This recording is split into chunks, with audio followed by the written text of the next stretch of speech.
Late night, Iain Lee on Talk Radio. We have ways of making you talk. Hang on a minute. Just wait there a second, young Sam. Don't just wait there a second. I'm all over the place. I was thinking I'm all ready to go. I'm all set. And, there we go. I haven't plugged my bloody thing in. Let's start again, shall we? Here's Mr. Elvis Costello. Thank you.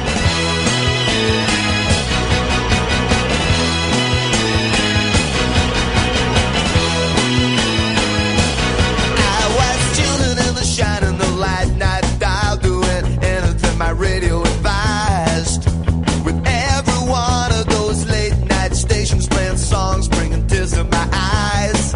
I was seriously thinking about hiding the receiver when the switch broke 'cause it's old.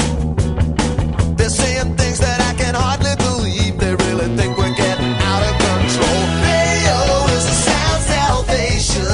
Radio is cleaning up the nation. They say you better listen to voice of reason, but they don't give you any choice 'cause they think that it's treason. So you had better do as you were told. You better listen to the radio.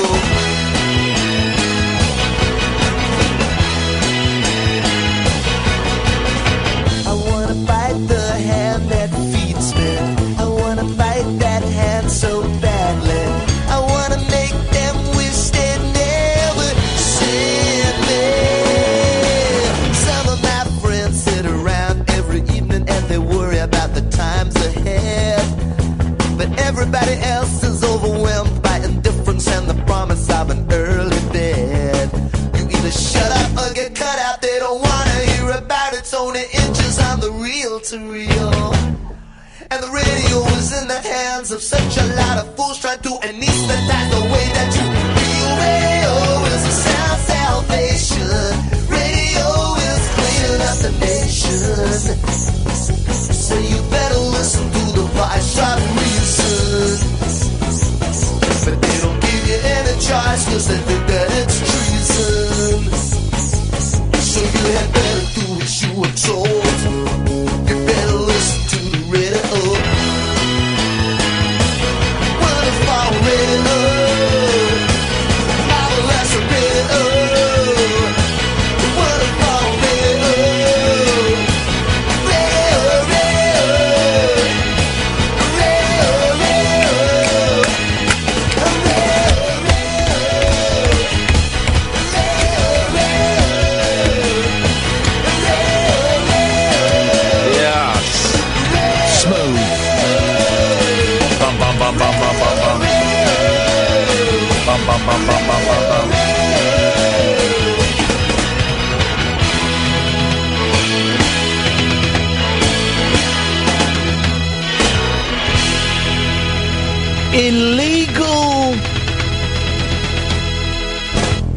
Illegal ciggies contain poo. Oh. There's a story, huh? Straight in there, guys. Straight in.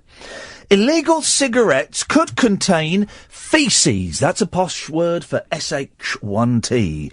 Experts say now, are they cigarette experts or are they fecal experts? Never smoke a cigarette in prison. Are these your rules for life? Oh, God, why would you...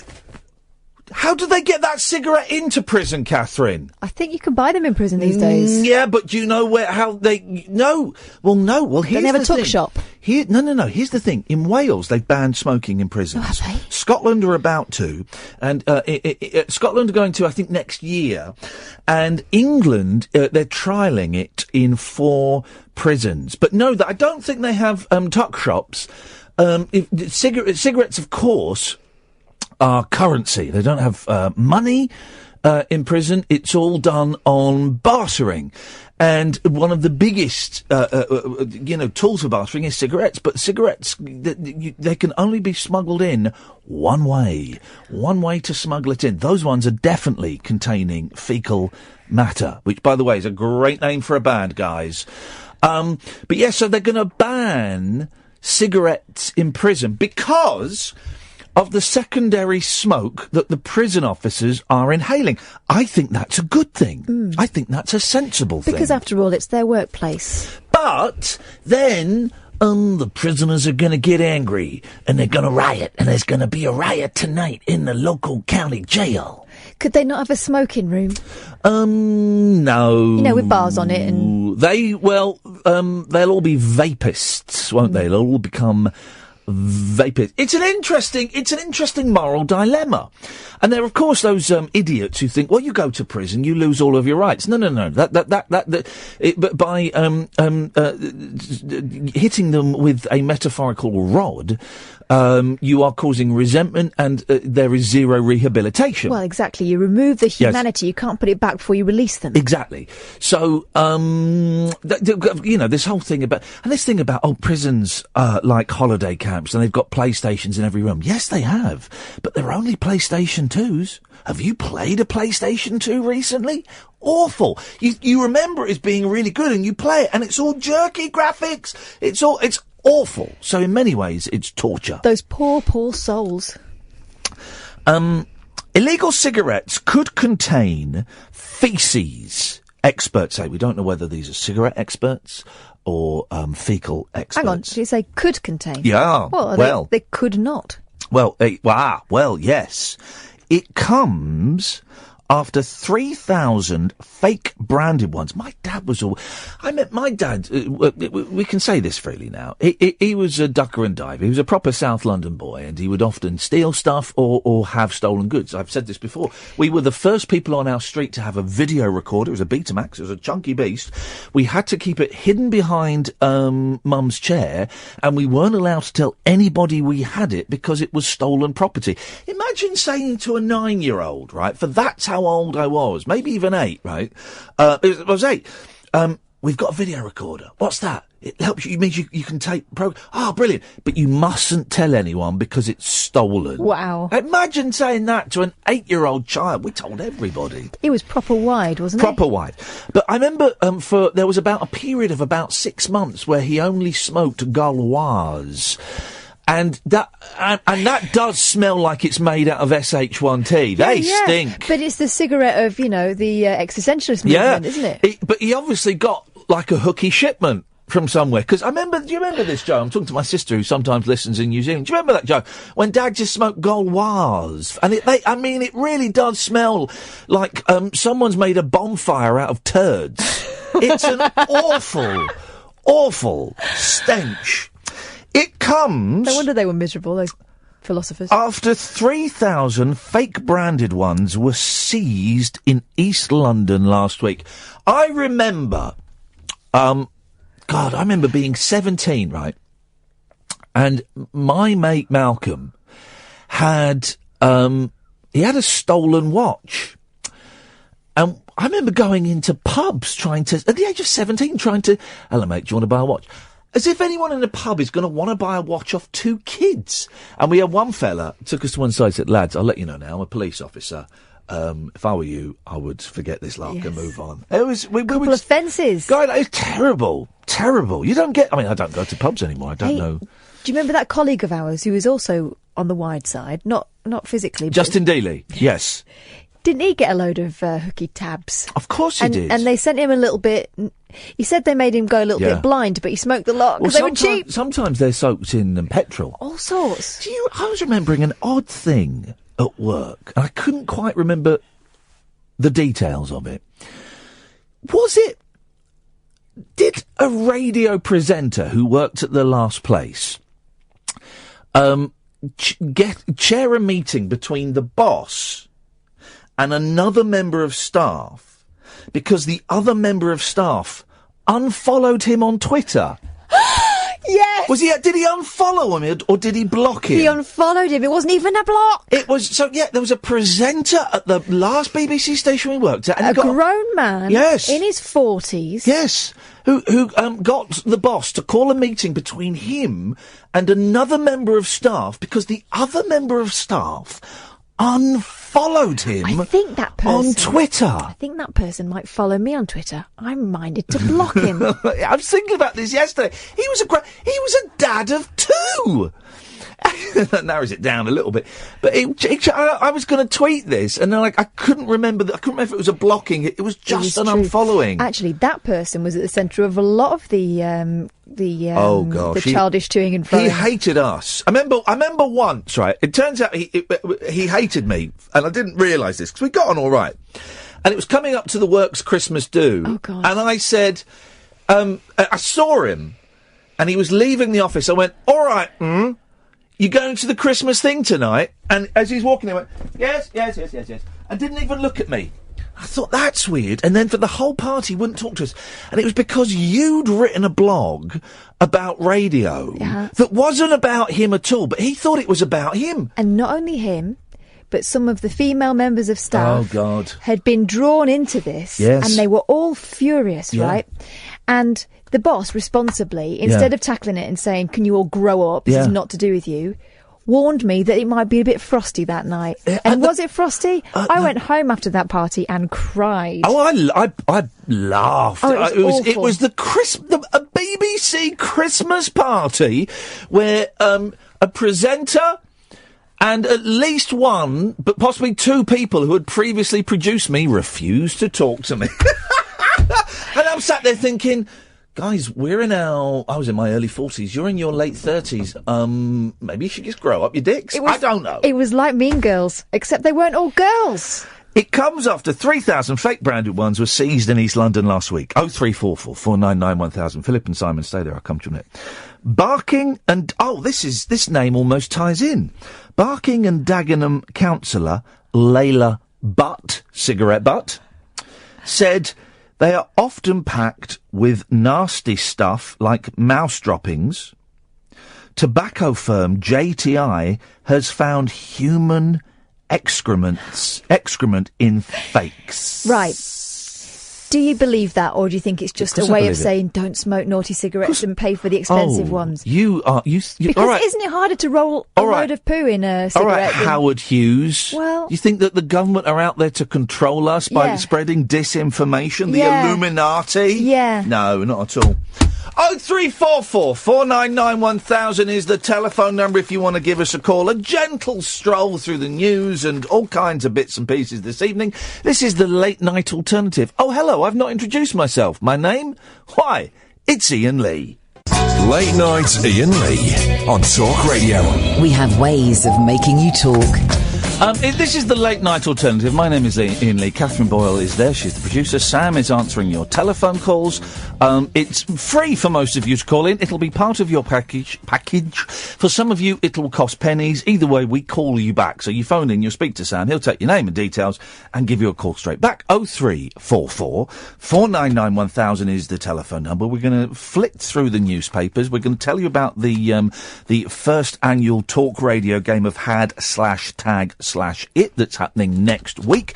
But also, and I can never stress this enough, guys, you can call in about anything you want. Maybe you heard something on the station earlier on. Maybe you've seen something in the news. Maybe something's happened to you. Maybe you want to phone up and say you think the show's rubbish. I don't mind. You can call in about anything you want. 0344 499 1000. Let's go to Simon. Good evening, Simon.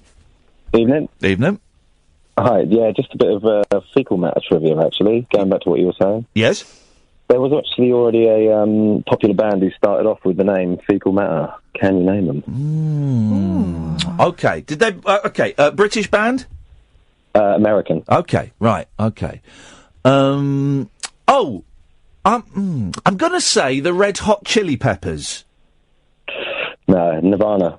I almost said Nirvana. Well, you didn't know, Catherine. It's all right saying... You didn't let me... there was plenty of time there. He sucked in his breath.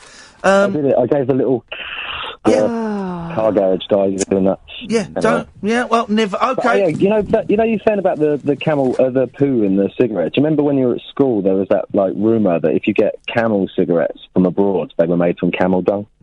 No, but isn't there supposed to be a picture hidden on the camel... on the front of the camel packet? Yeah. In the hump. It's a man, isn't it? Also said that there was Ku Klux Klan messages in Marlboro packets. Yeah, there's K. If you turn it on one side, you see K. And also, the Stussy logo. What does the Stussy logo say? Do you remember? Doesn't it say, I am gay? Shut up. Someone showed me, and the reason it's popped into my head, because I saw someone wearing Stussy the other day. Stussy. I saw someone wearing Stussy. Do you know, I don't think I've ever said Stussy before this evening, and now I'm saying Stussy a lot.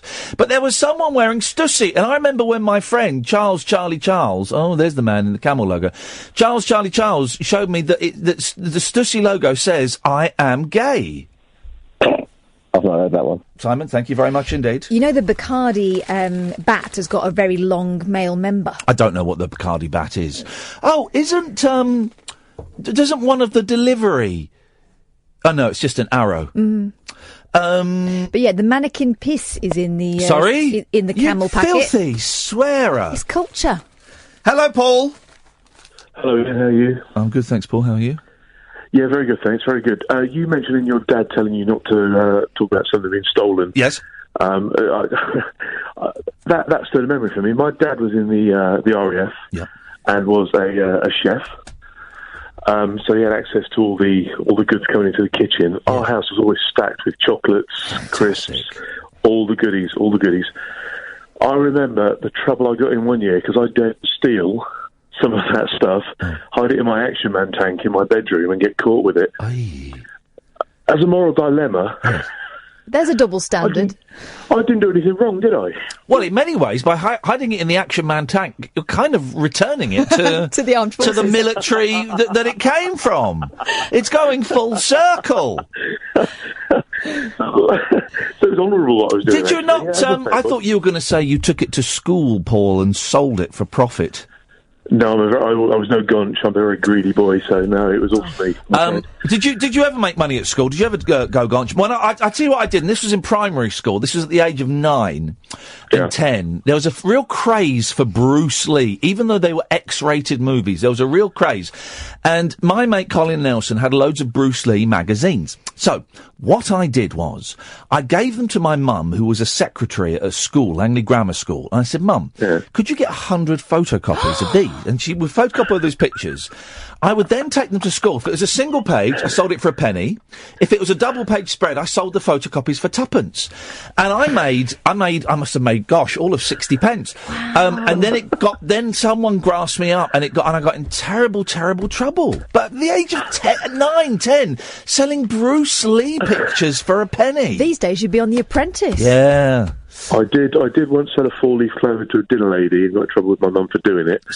When she found out. Well, I found a 4-leaf clover on the playing pictures at the school and sold it to a dinner lady. How much did you get for that, dabbling in the black arts? No idea what the finances involved were, but it definitely happened. Paul, thank you very much indeed. We can do that. What was your gonch moment at school? If I need to explain it, you can't phone in. What did you do? That's it. What was your gonch moment at school? 0344 499 1000. We had a perfume shop at the end of the drive one summer. What do you mean at the end of the drive? You would sit on the drive with a load of Vitalite tubs with water and petals that we'd found on the floor, not pulled off my mum's roses.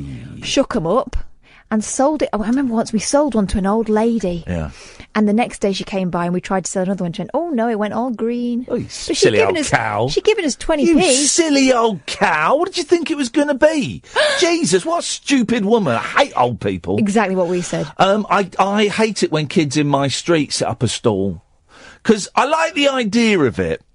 But let's be honest, they're selling crappy old toys that don't work for a fortune. Like little action figure for $5. You go, I don't think so, mate. Their mum's priced that up. Yeah, I don't think so, buddy. We didn't sell toys, we sold things that we'd made. So that and shells that we coloured in with felt tips. We never really in this country had the phenomenon that you get in the United States of America of kids selling lemonade. The lemonade stand. It's a popular American icon. I wouldn't buy a drink from a 9-year-old. For God's sake, I know where their fingers go. Exactly, I don't drink my own kids' things. Never mind some other kid. Dear God. 0344 499 1000. Gatford and Phillip, we'll come to you in a bit, but I'm going to be honest, you're two of the dullest callers, so we're no great rush. But Exciting news. Two exciting things. Hopefully, next week, we're going to have Diddy David Hamilton on the show. Mm-hmm. That's happening.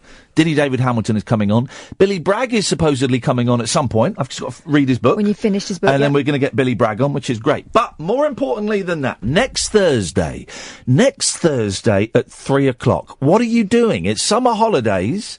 Bunk off work if you can and come and join us somewhere in Hyde Park, to be finalised. I haven't been to Hyde Park for years. I need to go and have a little look at it to see exactly where we're going. But next Thursday, the 27th of July at 3 p.m, the first annual talk radio game of Had/Tag/It will be taking place in London's famous Hyde Park. I don't quite know where yet, but it will be somewhere. It's happening. It'll last for an hour. We will be, despite rumours to the contrary, we will be recording it, possibly filming bits of it. We will be recording it for broadcast. There will be an almighty game of Had/Tag/It. And it will be, the rules will be explained on the day. There will be a homie. And that's pretty much it, okay? There'll be no Fey Nights, none of that foreign stuff involved. I just need to work out, I've got a feeling that we are gonna have, a couple of different varieties of Had/Tag/It. Most of the day, most of the hour, will be taken up with traditional Had/Tag/It, where one person is it, they tag you, they had you, they it you, the person who was it then becomes a punter.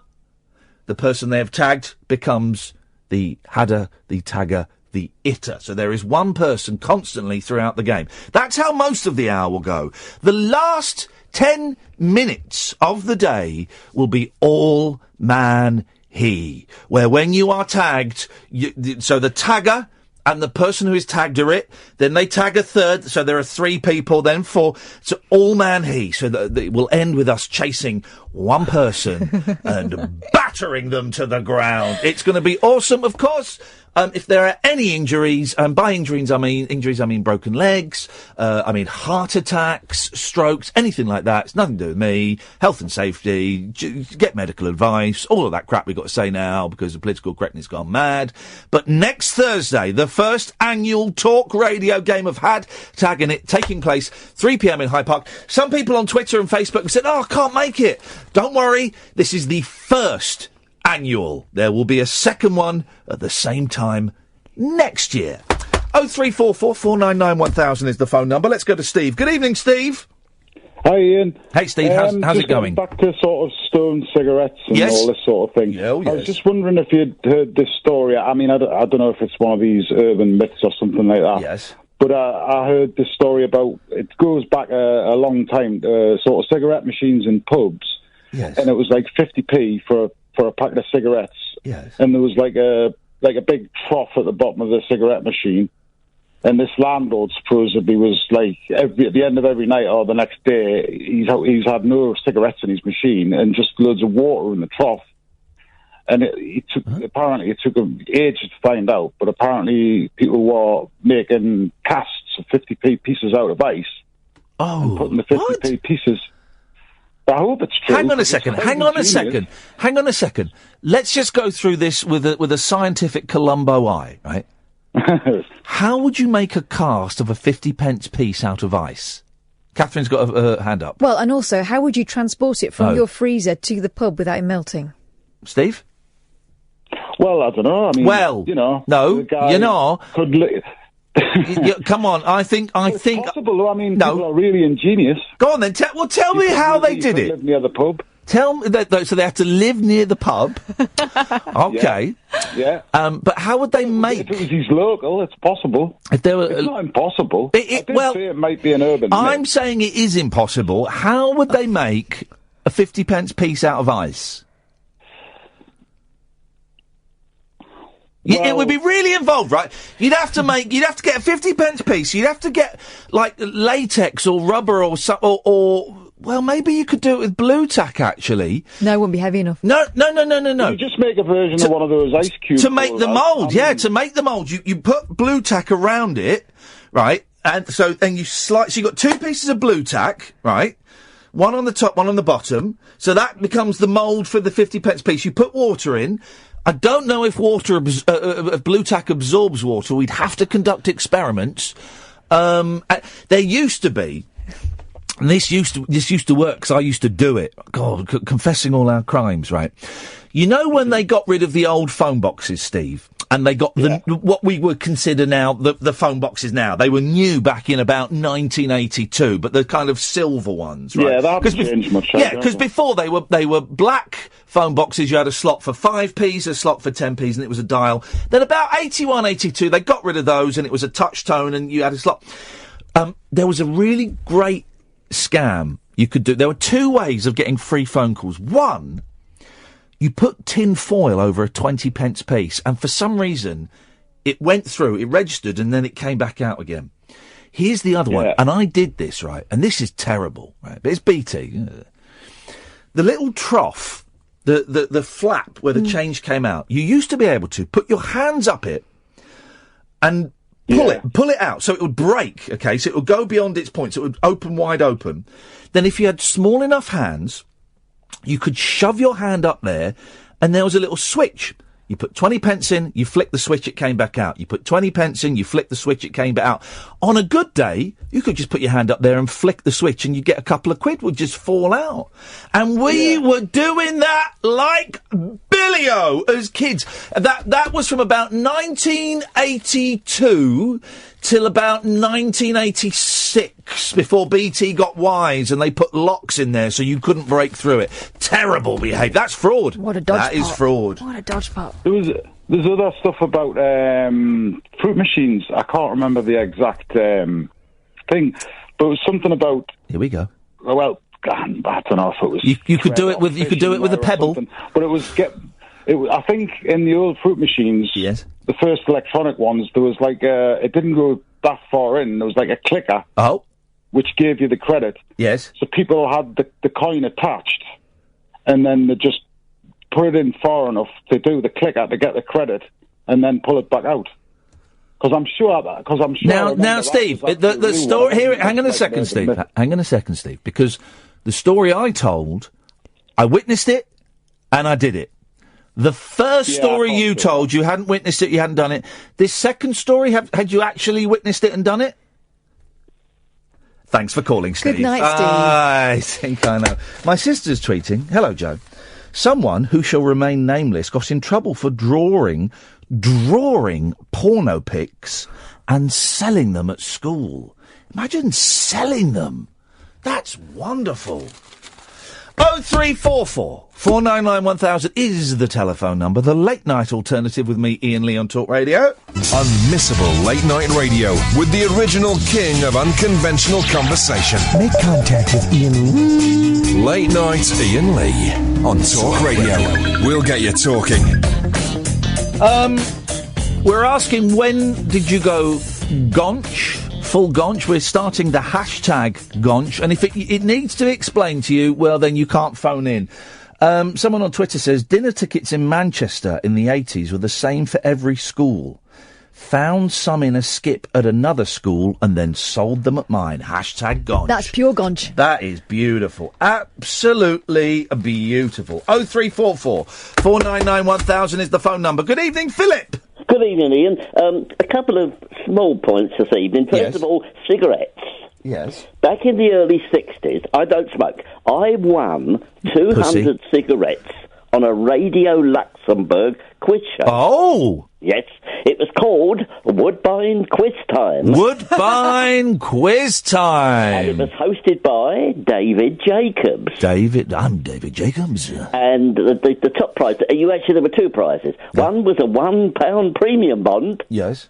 And as I say, 200 Woodbine cigarettes. Beautiful. And you were asked the question, and the first person to give it... So were you boring radio shows back in the 60s as well? Oh, Ian. Flipping heck, Philip. Well, I mean, I was at the Croydon Civic Hall. Yes. And, as I say, I won 200 cigarettes. And I took them home, and my father did smoke, and he said Woodbines were called, the nickname was coffin nails. Oh.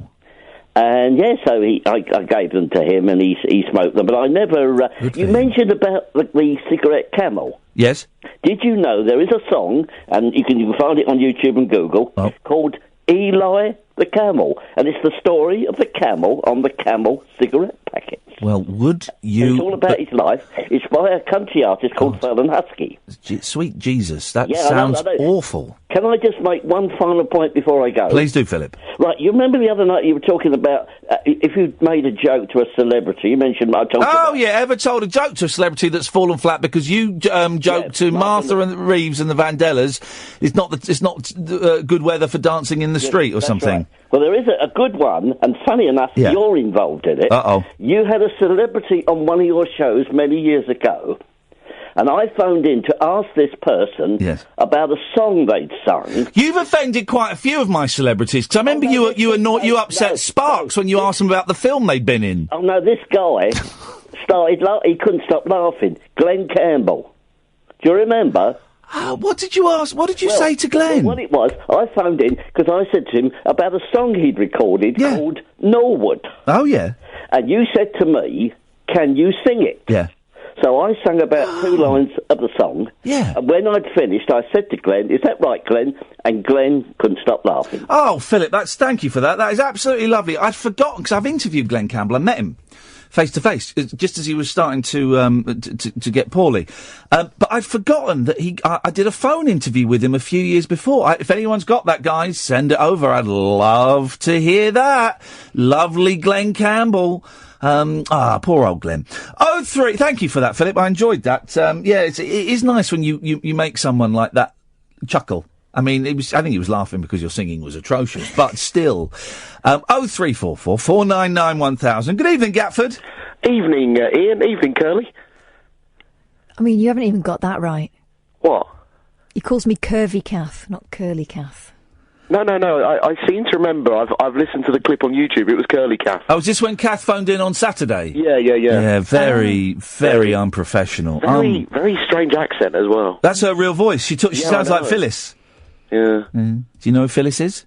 The one out of Coronation Street with done. White hair or something. Oh, Percy, you're a fine-looking fella. Why don't they do rinses anymore for old ladies? The purple rinse or the blue rinse? Because the young ladies are having it done now. Oh, God, they are, aren't they? Is that hello, I'm talking. There's that phenomenon for young girls to get their hair... joke already. Please shut up. For young girls to get their hair rinsed like a weird sort of grey, which I quite like. I quite like it. There's a nice pink you can get. Isn't that funny? Yeah. Anyway, Gatford. Yeah, just my Goncha moment. Yeah. At some of the schools one of the schools I was at and some of the surrounding, they banned footballs. Oh, Jesus. From the playground. Yeah. So we got round that problem that we realised that we could bring in tennis balls. Yeah. Oh. And a friend of mine had just been a ball boy at Wimbledon, so I sold the tennis balls to all the kids at the local school so they could play football. Mate, that is... How much did you get? 20 pence a ball? It was about 10p or 20 pence a ball. No, so probably... And I had he brought back about 4 cylinders back. Oh, that is a licence to print money! I know. Not a lot, but... Good time. I tried it with Panini stickers, but it didn't work. I was never into the Panini stickers. My boys are getting into stickers, but they don't understand that you're supposed to collect all of them and trade them. Well, that so was the thing. Yeah, they don't get it. I thought there was money to be made by finding out which ones were hard to get and getting them and then selling them, but no, it didn't work. It's the getting them that's the tricky part, you see. They did smell amazing, do you remember? No, the gold one specifically the silver one, had a really nice smell. Yeah. Gatford, that was an all right call for you. I'm going to give you 3 out of 10, mate. That's your best score yet. You should pose as me more often. Makes it more interesting. Guys, if you're going to tweet your Gonch moments, please, let's get hashtag Gonch trending. All right, I'll read this one now, Nick. I forged student cards at 6th form. They were blank, so you could fill in your name and date of birth. £1 ago. I remember those ID cards. I had one. Coded Dave says, climbed into a flimsy porter cabin classroom. So this is breaking and entering. At break to liberate exercise books to sell to willing classmates for 50 pence. Oh, look at this, Candy. Under 18 disco. date-stamped tans to go in and out. So we nicked the stamper from the school library and charged 25 pence a stamp instead of £2. Oh, I love it. I love it. Oh, look! Hey, guys! Hang on a minute. Hey, flipping it, guys, my movie's on Netflix. Oh, God. My movie's on Netflix. Oh, this is brilliant. This is brilliant. There we go, look. My name's in the credits. Angelina is named first. Let's see how many beneath Angelina I am. 1, 2, 3, 4, 5, 6, 7, 8, 9, 10, 11. I'm only 11. Look. All right, let's count how many I am below Timothy West. 1, 2, 3, 4, 5. Ladies and gentlemen, this is it. I've got to get my agent on this. I may need to make a call at some point. My agent needs to direct everybody to about 16 minutes and 45 seconds into the movie Beyond Borders, which is on Netflix. You'll see me telling jokes about Live Aid. Here's one of the lines from it, and Phil Collins' drum solo in that song translates into "I've just eaten a sodding great pie, ha ha." Ladies and gentlemen, I am on Netflix. I look forward to those royalty checks coming a-rolling in. Thank you, Andy. Thanks very much for telling me about that. 0344 499 1000, #Gonch, and anything else you want to call in about the late night alternative with me, Iain Lee, on Talk Radio. Late night Iain Lee on Talk Radio. We have ways of making you talk. #Gonch. We want that trending, your Gonch moments. Danny says, hello Iain Lee and the delightful flipping Kath, brackets minx. Perfect. He knows. I used to tape Spectrum 48K games and sell them at school. I think I sold 3 or 4. Pirate. Who's that guy from New Zealand who invented Mega Upload? What's his name? Alexander.com. What's his name? He's a large New Zealand bloke who basically made it feasible for everyone to pirate movies. Anyway, that's who you are, Danny. That's who you are. Never mind #Gonch. Never mind #Gonch, for crying out loud. 0344 499 1000 is the telephone number. What have I written down here? Hang on, I've written something here. And I've starred it. What was I starred? It's going to be a good one. Oh, yeah, it is a good one. This is great. One of my favourite pages in all newspapers. It used to be the column written by Sean Ryder in the Sunday Sport, but now it's the Daily Star text page. All right. They've got texts in. You send a text and they'll print it.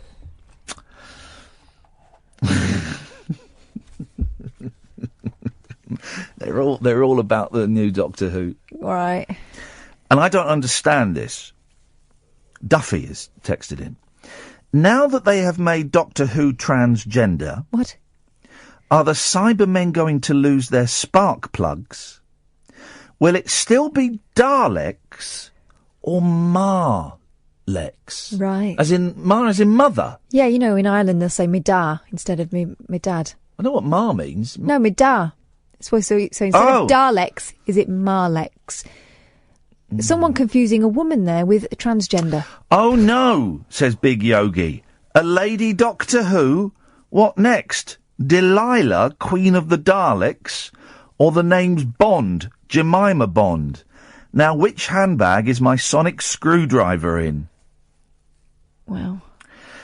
The Salford Rocket says, I've watched all Doctor Who since the 1960s, and now there is a female due to political correctness. I'm finished with it. I'll have to go and find a girlfriend. Here's the thing, right? A lot of these geeks are masturbating when they're watching Doctor Who anyway. Now they've got a woman they can look at the same time. Yeah, it's terrifying for them. Aberdonian says, No! Is Jesus a woman? Neither is Doctor Who. What mastermind thought that one up? And I'm female. What a mistake. Leo in Leeds says, so the new Doctor Who is to be female. Can't wait for Corrie's Ken Barlow to be played by a female and become Catherine Barlow. Bramley Boy's got... This is quite a clever one, actually. Can't wait for Superman to be played by a woman. That's quite clever, that. Is it? Michael Trim says, I won't watch. This is all on the Star text page. I love it. Normally, and they've dropped it, they've got pictures of Daleks. What they normally do is they have a text from someone saying, I've not seen many pictures of Kelly Brook in a bikini recently. Could you put one on your page? She's got a great arse. And then they'll just put a picture of Kelly Brook. Yeah, they like that, as long as her arse isn't in a TARDIS. I won't watch Doctor Who ever again. Oh. Doctor Who, like James Bond, is white, British and male. It's PC gone mad. This is all good, though, because all these people should be reading books instead. Filming of the new Doctor Who had to stop. The new women Doctor Who couldn't park the TARDIS. Oh. Hey, we have a female Doctor. How long do you think before the lesbian storylines start cumin out? Cumin. Gosh. They'll say it reflects real life. Has the Doctor been gay then? Doctor Who he has been gay. He kissed John Barrowman, didn't he? Oh, did he? Yeah, he did. I mean, yeah, you would though. I think he did. I think I'm right on that. I think it was the nerdy bloke kissed. That's what happens if you give men the role. Doctor Who is a Time Lord. When has a woman ever been a lord? And then that pop star Lord. Next question. Then it goes straight into Charlie Gord and acid attacks. Oh, God. Anyway, 0344 499 1000 is the telephone number. Good evening, Craig. Evening, Ian and Kath. Yes. Hi. The assistant to the doctor. He is, isn't he? And he's very good at it. Thank you very much indeed. Let's get to the meat and two veg of this call, please, Craigington. A similar thing to your BT phone box. Yes. Money-making scheme. You know the penny shove machines in the arcade? I do. Oh, They're the yes. best. The first thing we go to in the arcades is well, it's tuppence now, but yes. Yeah, well, the 10p ones, I was in Minehead Butlins in the 80s. Yeah. And we worked out that you could flip a 10p up from the bottom, and it would knock the overhanging ones down. Wow. Which was great. Yeah. Then we realised we could do it with 2p's as well, and that's when we got banned from the arcade. Oh, they busted you for I mean, that is the same now as like hacking into the Pentagon or doing up, left, right on. Tries to think of a recent computer game where you could do that. I don't know, Saberwolf. But they banned you from hacking into the tuppenny shove. See, that is not cheating. That is finding the glitch. Well, they were trying to work out 2p's were getting down the slots and ended up in the middle of all the 10p's. Yep. And then they caught one of us doing it. But they had a 5p machine. You had the last laugh, I bet, Craig. They had a 5p machine that was switched off. Yeah. So we just rocked it. But the sound of all the 5p's got them all running. And So basically, you committed an armed robbery. It was petty larceny, yeah. Yeah, unbelievable, Craig. That's outrageous behaviour. We don't obviously condone any of this, I should probably say, before we get another Ofcom upheld. But we certainly do enjoy hearing your stories of crimes committed. And crimes committed. I don't want someone to phone up and say, well, yeah, me and my mates, we got some sawn-off shotguns and then robbed the post office. I don't want that. That would be a step too far, I think. That would be taking things a little bit too far. We should be, of course, being a national radio station. Laughing at my joke there. We should be on Stormwatch now because I've got a terrible headache. Partly because I forgot to take my meds, but partly because the weather is so oppressive. Can you feel it? And there are flash floods in Cornwall. Cornwall is flooded. So let's do this, guys. Let's do this thing. Let's reach out to the communities, to you, to the people listening to this. Is it raining where you are? Call me now. 0344 499 1000. And you can, if you obviously you can phone in and talk about stuff, but if you just want to phone up and come on air and go, yes, or nah, and then put the phone down, that's fine. In fact, I tell you what we'll do. We'll take calls between now... I can see Tony getting queued up. That's great. We'll take calls straight to air between now and 11 where you give us your weather watch. Let's go to line 2. Line 2, live weather watch. Is there? Yeah. Line 2, live weather watch. Is it raining where you are? Weather watch. I know the weather's going to get dodgy. No. It's live weather watch. Caller, is it raining where you are? No, I'm in South Wales. No. Okay, thanks very much indeed. Okay, we got the... Said that like you should know better. I'm based in... 03... Tony, stay there. We will come to you, but this is an exciting new feature. Live weather watch. 0344 499 1000. We're going to do this up until 11 o'clock because I think it's important as a national broadcaster that we reflect what is happening nationally across the nation. 0344 499 1000. Come on and give us a live weather watch. Here we go. Line 2, is it raining where you are? Yes. Thank you very much indeed. 0344 499 1000. Let's go to line 3. Line 3, is it raining where you are? It's absolutely hammering down, Ian. Thank you very much indeed. Let's go to line 5. Line 5, is it raining where you are? No, it's dry. Thank you very much indeed. Disappointed there. Let's go to line 6. 6, is it raining where you are? It's not raining here. Thank you very much indeed. We should probably... balls. We should probably finding out where they are, actually. So we can build up a picture.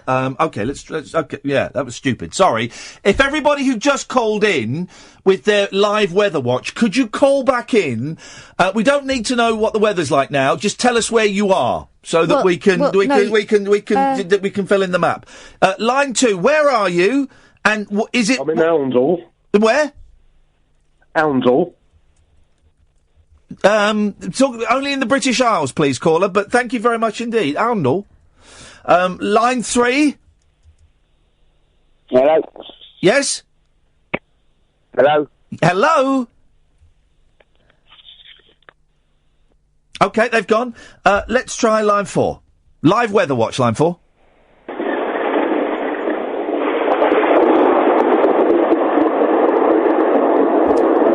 And where are you calling from, line 4? Okay, sounds like someone's actually in quite bad trouble there. Line 5, live weather watch, where are you and is it raining there? Yes, it is raining, Milton Keynes. Thank you very much indeed. We haven't got time for any comment on that, I'm afraid. Line 6, where are you and is it raining there? Watford, no. Thank you very much. That was perfect. By the way, guys... That's it. If you're thinking of calling in, that was spot on. Can you add these all to the Talk Radio weather map, please? Absolutely, I'm doing it now. Line 7, where are you and is it raining there? God, Manchester, Cambridgeshire, lightning, no rain, very dark. I'm in love with Cass. Oh, that is no. Very dark indeed. That is dirty. I should have hit the dump button there because that guy is a sexual deviant. He's a sexual deviant, and I do not condone anybody masturbating into a sock. Oh God! Whilst listening to this programme, that is indecent. Line 8, where are you and what's the weather like there, please? I'm in Vancouver and it's gloriously sunny. That is right. That is not... We don't want any foreigners tonight. Well, I don't mean it like that. No, well, maybe I do, actually. It's about time someone spoke up for the white indigenous population. Line 10, where are you and what's the weather like, please? Shaftesbury. And it's raining now. Thank you very much indeed. It's raining in Shaftesbury. Line 11. You're going to have to send the frickin' ark or something. I'm in East Finchley, man. It's diabolical. Okay, thanks. Okay, we haven't got time. We haven't got time for emotion in this. Line 1, where are you and what's the weather like, please? This is Sheffield. It's not raining. I repeat, not raining in Sheffield. Well done. You see, and people say we can't have a female Doctor Who. I understood every word that lady said. Every word. Line 5, where are you and what is the weather like, please? I'm in Cambridge, and it's not raining. We just had someone from Cambridge say it was raining. No, it's not. I'm in Cambridge on the M11. Right. In a travel lodge, and it's not raining here. OK, thank you very much indeed. Let's go to line 9. Line 9, where are you and what's the weather like, please? Yes, I'm in Brighton, and it's not raining. Thank you very much indeed. And probably the last call we'll take on the Talk Radio Weather Watch. We'll put all these onto a map during the news. Line 3, where are you and what's the weather like? I'm in my living room and it's dry. Okay, and outside the living room? I don't mean the hallway, I mean out the window? Dry. Front and back? And just check. Yep. There we go. That was great. That was the Talk Radio Stormwatch. We'll have another update in about 3 months' time. 0344 499 1000 is the telephone number if you want to give us a call. I'll tell you what, guys. You wouldn't get this rubbish anywhere else. Talk Radio. Tony, I will come to you after the news, and he's the only call we have lined up, so if you want to give us a call, now would be an excellent time. 0344 499 1000 is the telephone number. You're listening to me, Iain Lee, the late night alternative, only here on Talk Radio. Late night, Iain Lee on Talk Radio. We have ways of making you talk. Every man has his techniques, and they're all different.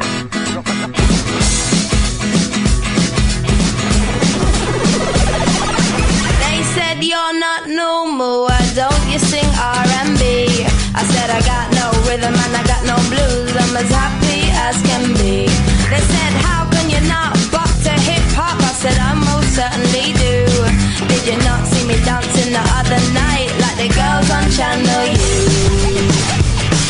Yeah, I can wind down low, be like the girls in the videos, but for me that's much too slow because I prefer rock and roll. I say yeah, I can wind down low, dance like the girls in the videos, but for me that's a no-no because I prefer rock and roll, They say why'd you wear a shirt and tie? Now that's a bit bizarre. I said I like to look good when I go on stage, strumming my guitar. I like to sing my songs about real life things like good times and romance, and I prefer to do it in my skinny jeans and minuscule hot pants. Every man has his techniques, cause this baby got no back, and they're all different. Yeah, I can wind down low, be like the girls in the videos, but for me that's much too slow because I prefer rock and roll. I say yeah, I can wind down low, dance like the girls in the videos, but for me that's a no-no cause I prefer rock and roll, rock and roll. Why can't people just let me be? I'm only putting out what comes best to me. Some people get their kicks with other things, but I get mine with wood and string. Yeah, I can wind down low, be like the girls in the videos, but for me that's much too slow because I prefer rock and roll. I say yeah, I can wind down low, dance like the girls in the videos, but for me that's a no-no cause I prefer rock and roll. Yeah, I can wind down low, be like the girls in the videos, but for me that's much too slow because I prefer rock and roll. I say yeah, I can wind down low, dance like the girls in the videos, but for me that's a no-no cause I prefer rock and roll, rock and roll. 0344 499 1000 is the telephone number if you want to give us a call. This is the Late Night Alternative with me, Iain Lee. Catherine Boyle is over there. Sam will be answering your telephone calls. He'll call you back. It will cost you pennies if it costs you anything. Let's dive straight in and go to Tony. Good evening, Tony. Evening, sir. What have you got for us, Tone? Big Tone? Well, can I congratulate you on the most Alan Partridge-esque phone-in I've heard in some time? What's the weather like in your area? Yes. It was up there with the Alan Partridge, can you survive eating only crisps? We are taking your calls tonight. OK, thanks very much for calling. He waited 20 minutes just to get cut off. Really, thank you, Tony. 0344 499 1000 is the telephone number if you want to give us a call. So here's a story that's in the Sun. Some people don't get the joke, do they? Or maybe he got the joke. No, because he can't have rung up about that because he was sitting there while it happened. Some people don't get the joke. No. Here's a great story. And I don't know how I feel about this. I'll tell you. See you on the other side. Outrage at cemetery. Oh. Mourners were stunned as a hearse arrived at a funeral with a floral tribute reading... No. See you... Next Tuesday. It was the C word. But the big floral displays you get on this. It's only say Nana or Dad or Gran or Joe. It said the C word. Wow. Relatives of. Oh no, this is. Okay, this is two different issues here. Relatives of the deceased also wore T-shirts bearing the swear word. Oh. Apparently, an affectionate nickname for the person who died. The flowers and the flowers are one thing. The T-shirt is another thing. Because you can get arrested for wearing swear words. You can get arrested for offending public decency. Yeah. Like I remember. Remember the Cool as F T-shirts by the Inspiral Carpets. I had one. I wore one on a school trip. What was I thinking? $15 trip to Stratford upon Avon. I wore a Cool as Flip T-shirt. Wasn't there a hoo-ha about the French Connection ones? FC UK. I know the guy that invented that. J. Pon Jones. He made a fortune out of it by coming up with FC UK. I know. Incredible. Very, very bright man. Lovely man, actually. I remember people getting arrested for the Cool as F. But if you're wearing a T-shirt with C on, you can be arrested for that.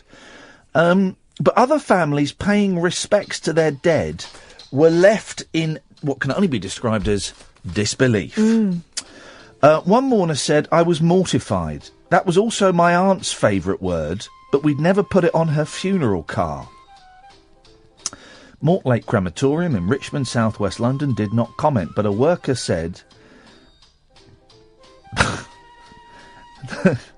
They were allowed in, but told to get rid of the flowers straight after. Leaving them wouldn't have been appropriate. That's an interesting one. Because everyone grieves in their own special way. Yeah. It's not right, is it? It's not right. I mean, you got to ask, what if my kids had been there? And they're all spelling everything out. I mean, it was bad enough when my 5-year-old watching Spider-Man said, "Dad, what's porn?" But I mean, no. I thoroughly condemn this family. Do you think the florist should have said no? Well, see, maybe the florist did like two separate words, and they just took some of the letters out. Here's what we're all thinking. I bet they're dead common. That is what we are all thinking. I bet they're dead common. I know, and then I was thinking, Richmond. It's quite posh, isn't it? Well, yeah, but I bet it's quite a wide area. That's inappropriate. You can't be allowed to do that. So I condemn them, but also I do understand their point of view, and I think the people that complain were prudes. 03, is that enough hedge fund? Not hedge funding, fence sitting. Is that enough fence sitting? Yeah, very splintersome. Do you think? 0344 499 1000 is the telephone number if you want to give us a call. We've asked for your Gonch moments. I will explain it for those of you who don't get the reference. It's a certain period in Grange Hill's history. There was a guy called Gonch, the name of the actor that played him? Oh, I don't know. Yes, you do. No. John Holmes. Oh, was it? Yeah. And his name was Gonch Gardner, wasn't it? Yeah, played by a young actor called John Holmes. And he was always coming up with ways of making money. By hook or by crook, he will be the last one in that book. He was always making money. He had beautiful auburn hair. He was ginger. I thought he was very handsome. No, I'm not one of those people. No, I thought it was auburn. It was more of a dark red. No. It wasn't bright red, was it? No, it was definitely ginger. But I like ginger hair. I'm not one of these people that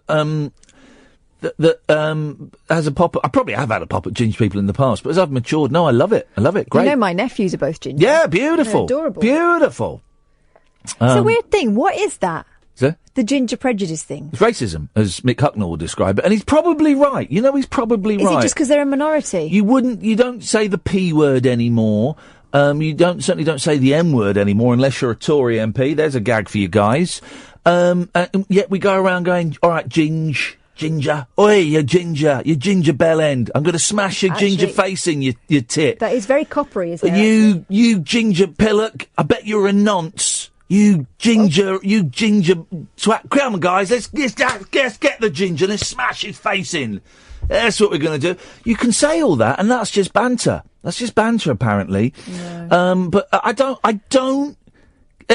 Well, it's kids sniff out weakness and difference, don't they? And vulnerability. That's what they're genetically programmed to do. Any weakness, any difference, and they will mercilessly, be a tiny little hole, and they'll rip it open. But it's odd because going back to medieval times, there used to be a superstition about red-headed children. Oh. Is that they were conceived by the milkman at the wrong time of the month. Oh, so it's period hair. Is it really? And then, of course, you got Elizabeth I, and you had women dyeing their hair red because they wanted to look like her. Well, you've watched a lot of horrible histories, haven't you? I have, yeah. Haven't you? No, but I know the other thing because I used to study medieval French literature.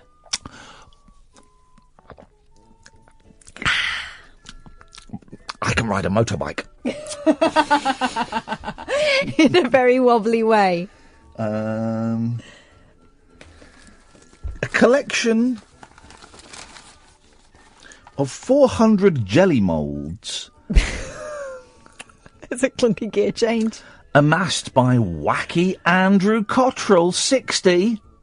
How wacky do you think that guy is? Totes. Don't be rude, he's dead now. Oh. Before his death, of course they were amassed before his death. They won't be amassed by him after his death unless he's one of the undead. George Romero. Very topical this evening. The boss wanted newsy stuff, we're giving him newsy stuff. So much. We can't get anything upheld about this show, can we? Before his death, sold for £24,000. What? 400 jelly moulds. Hang on, 24,000 divided by 400. That's like about £10,000 each, or something. £24,000 for jelly moulds. What are they? You get a rabbit? Yeah. We had a rabbit jelly mould. We did. I've got a funny story about a rabbit jelly mould. I will be the judge of that. My mum did one once when I was a little girl. Yeah. And it became a kind of family story. Because Yes. she brought it out in front of me and I must have been about 4. Yes. And I was all excited and she'd done like green jelly for the grass all mashed up. Oh, God. And then this sort of pink jelly rabbits. Yes. And she came out going, look at the bunny! And then she got the big spoon and lopped its head off and said, who wants the head? Cue all the kids at the party crying. Right. So then she went into the kitchen and mashed it all up and said, I've set it free. And we just had jelly mush. So later on when I had kids, I bought a rabbit jelly mould and I was going to do a similar thing without the decapitation in front of the children. Yeah. But the way you get out a jelly is really hard. So I did tip the rabbit jelly onto the green grass jelly, but only the inside of the rabbit fell out, so it did look a bit like roadkill. Okie dokie. Funny story. Okay. Funny story. Okay. Well, that certainly bought me enough time to send a tweet there asking for someone to come rescue me. 0344 499. Yeah? Okay. 0344 499 1000 is the telephone number if you want to give us a call. The late night alternative with me, Iain Lee, and Catherine's rabbit jelly stories. Unmissable late night radio with the original king of unconventional conversation. Make contact with Iain Lee. Late night Iain Lee on Talk Radio. We'll get you talking. 0344 499 1000 is the telephone number. If you want to give us a call, that would be good. If you want to do that. If you don't want to do that, well, then you can kiss it. You can kiss it. Wedged woman cut out of taxi. Wedged woman? Wedgwood woman. A cabbie had to call firefighters to free a passenger who got wedged in his taxi. Jamal Seamus rang emergency services when the woman announced she was trapped between the seats of his minibus cab. The fire engines were sent to the scene as a crowd gathered before crews used cutting gear to free her. The woman, thought to be called Georgia, and from Burnley, was eventually pulled clear as watching locals clapped and cheered. Have you ever had to be pulled clear? No. No. Been wedged? No, I don't think I have. Jamal, boss of Paddyham Cars in Lancashire, said the woman threw herself into the taxi and because she was a big girl, got wedged between the passenger's door and front driver's side seat. She did throw herself in with some force. The fire service came and got her free. God. She walked away okay and thanked everyone. She apologised for wasting everyone's time. Luckily, she wasn't injured. If this guy didn't have his meter running, he is a sucker. Also, this crowd that gathered, what were they playing at? Why there's no video? There's a photo. Oh. I think she'd been out with her mates the night before. There were 5 altogether. She did see the funny side once she got out. Even her best mate was laughing. Of course her best mate was laughing. The trapped woman was said to be in her 20s. Paddyham resident Mark Hayes said it was dinner time Saturday. We're having a few drinks. Some girl said, come and have a look at this woman stuck in a taxi. Guys, if you're in a pub, a cafe or a restaurant and someone walks in and says, guys, come and have a look, there's a woman stuck in a taxi, you're going to leave that meal and that drink. We all ran out and the full street must have been out. She must have been stuck for a good hour. What an hour. What have you been stuck in, stuck out of, pulled in, pulled out of? 0344 499 1000. Good evening, Andy. Good evening, etc., and all that. Yes. So she was stuck in the taxi for an hour. Yes. During which time everyone basically pointed and laughed. Yes. Yes. Well, what else could you do? That's what makes us British. Although saying that, there is a famous Confucius saying, he says there is nothing funnier than watching your next door neighbour fall off his roof. I think that's a real Confucius. No, true. Absolutely true. Yeah. Although I wouldn't have liked to have been Rod Hull's neighbour. No, that would have been horrific. A man dying, yeah. That would have been horrific. So, this Gonch thing, right? Yeah. When I was at school, in where I went to school in Crawley, it was called a middle school. Oh, yes, I went to a middle school. Because Crawley was a bit trendy, and instead of having infants and junior, we had first and middle and upper. Yeah, so did we. Right? Yep. Did you? Oh, how awful. And so did you, didn't you, Ian? Yes, I did, yes. So you're not that special, Andy. Crack on. Did you? Yes. So we had a school called the Desmond Anderson Middle School, right? But anyway, for school dinners, they used to have these machines in when you went into school, and your mother would give you 12p, which was a 10p and a 2p. You put it into the machine, and a plastic token came out, which you could subsequently exchange for your school dinner, right? Yeah. Why couldn't you exchange the money for the school dinner? I don't, because the idea was it prevented people from going down the shop and buying chips with it. It wasn't very well thought out. Okay. Right? Yeah. And every day there was a different colour token came out. Yeah. And you didn't know what colour token it was going to be until that day. Right. Yeah. So and if you were poor, then at the beginning of the week you would be given 5 tokens. Yes. So you could use them to pay for your school dinner if you were poor. Yeah. So what I used to do was, remember the tokens were worth 12p. Yeah. I used to buy the tokens off the poor kids for 5p each. Whoa! This is great, exploiting the poor. You must have voted Tory your whole life. Yes. Oh, always. And so give them 5p, which was more money than they'd ever seen. Yeah. Right?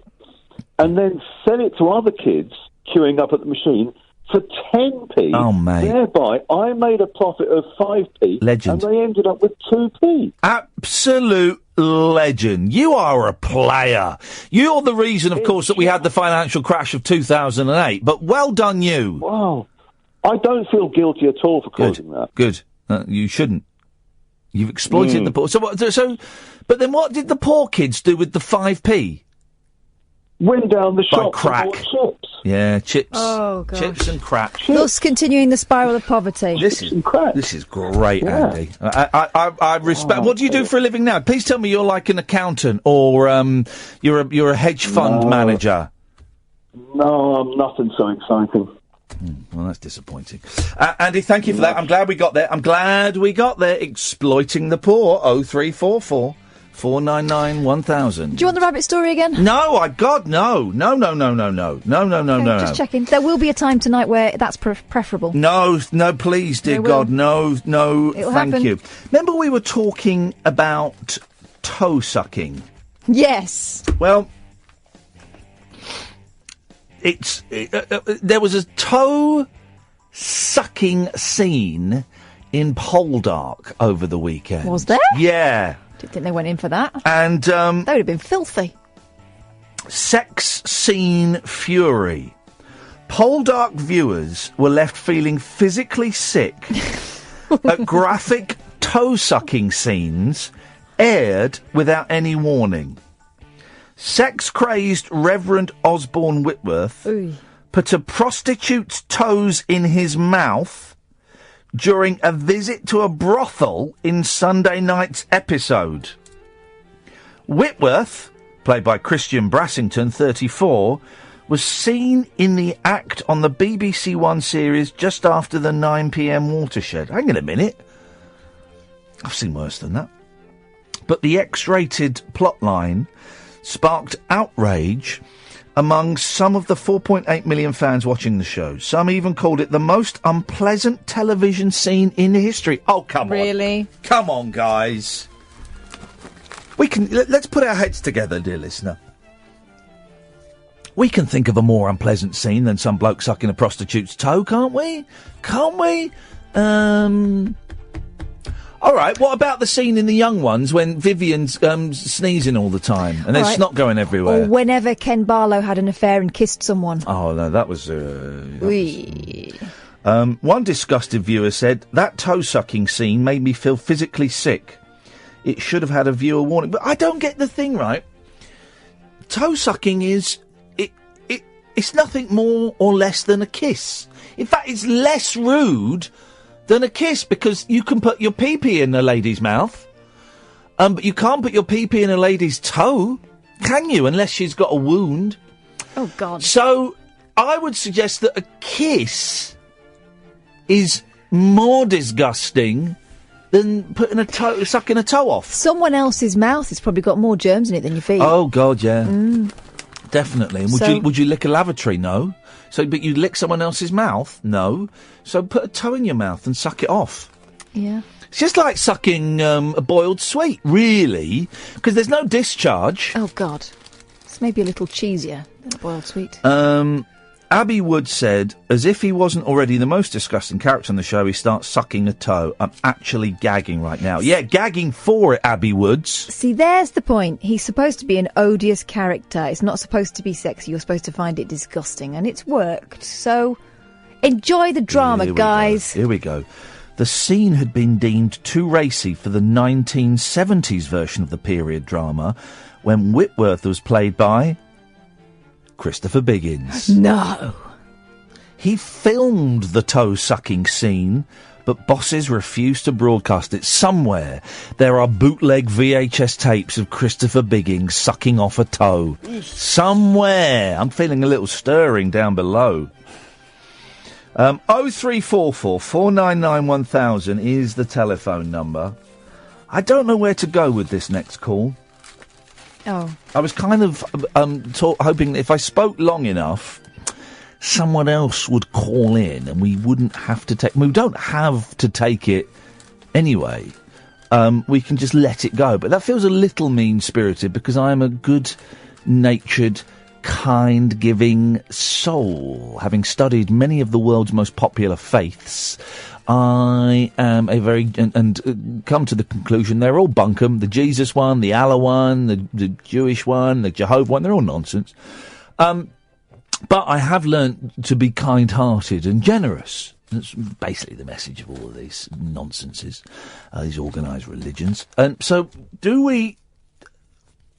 I mean, we've told the caller to leave the show alone, and yet the caller, Paul in Stoke Poges, has continually emailed in. I blocked his email, so I can't see it, and he's continually called in.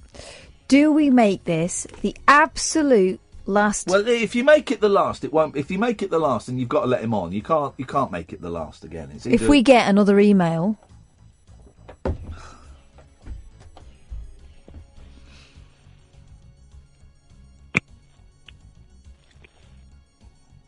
Yes. Salam alaikum. Wa alaikum salam. I meant it, love and peace, yes. Except when you're writing emails. No, I did call you an idiot, but you called me a bellend live on air before. Mate, you are a bellend. Okay. No, I don't think I am a bellend. I think you are, because you keep sending obnoxious emails to me. Okay, the only email, I called you an idiot the other day because you always call it, okay, I'm not going into it. No, don't go into it. Here's the thing, you keep sending me abusive emails, Paul. And I don't keep sending you abusive emails. You do, mate, you do, and I don't like it. And every time I ask you not to... Do I ever tweet you or anything like that? No. I didn't say you did, mate. I said you send me abusive emails. Some of them are quite mean. Okay, I don't mean them to be mean, because you've been very kind. Have we had this conversation like 5 times already? Okay, you've been very kind to me in the past before, yeah. I know, and you're an arsehole to me sometimes, so I don't know where this is going. I think you're the same towards me sometimes. Okay, well listen, if phoning in annoys you, don't... No, it doesn't annoy me. It does, because you send emails in. Listen, if it happens one more time, I'm going to make the decision that we don't answer your calls anymore, for your sake as much as ours, all right? Okay, I respect that, Kath, your decision, I respect that. Okay, there we go. Okay, can I say what I've got to say tonight? Hit me. Okay. Yes, I actually looked up your picture, what you look like tonight, Kath. You do look like Emma Willis, as I said, yeah. That's the truth. Anyway, what I've got to say is about Poldark. You were talking about Poldark. I think the actor that plays Poldark will be the next James Bond. Don't you think? I don't know who it is. I don't care. I think his name's Aiden. So yeah, I think he's okay. I think he'll be the next James Bond. Yeah, that's great news. Okay. Thanks for calling. Thanks, Paul. Thank you. There we go. I mean, anybody, please. Late Night Iain Lee on Talk Radio. We have ways of making you talk. 0344 499 1000 is the telephone number. What have you been stuck in or stuck out of? When did you go gonch at school and try and make a few quid?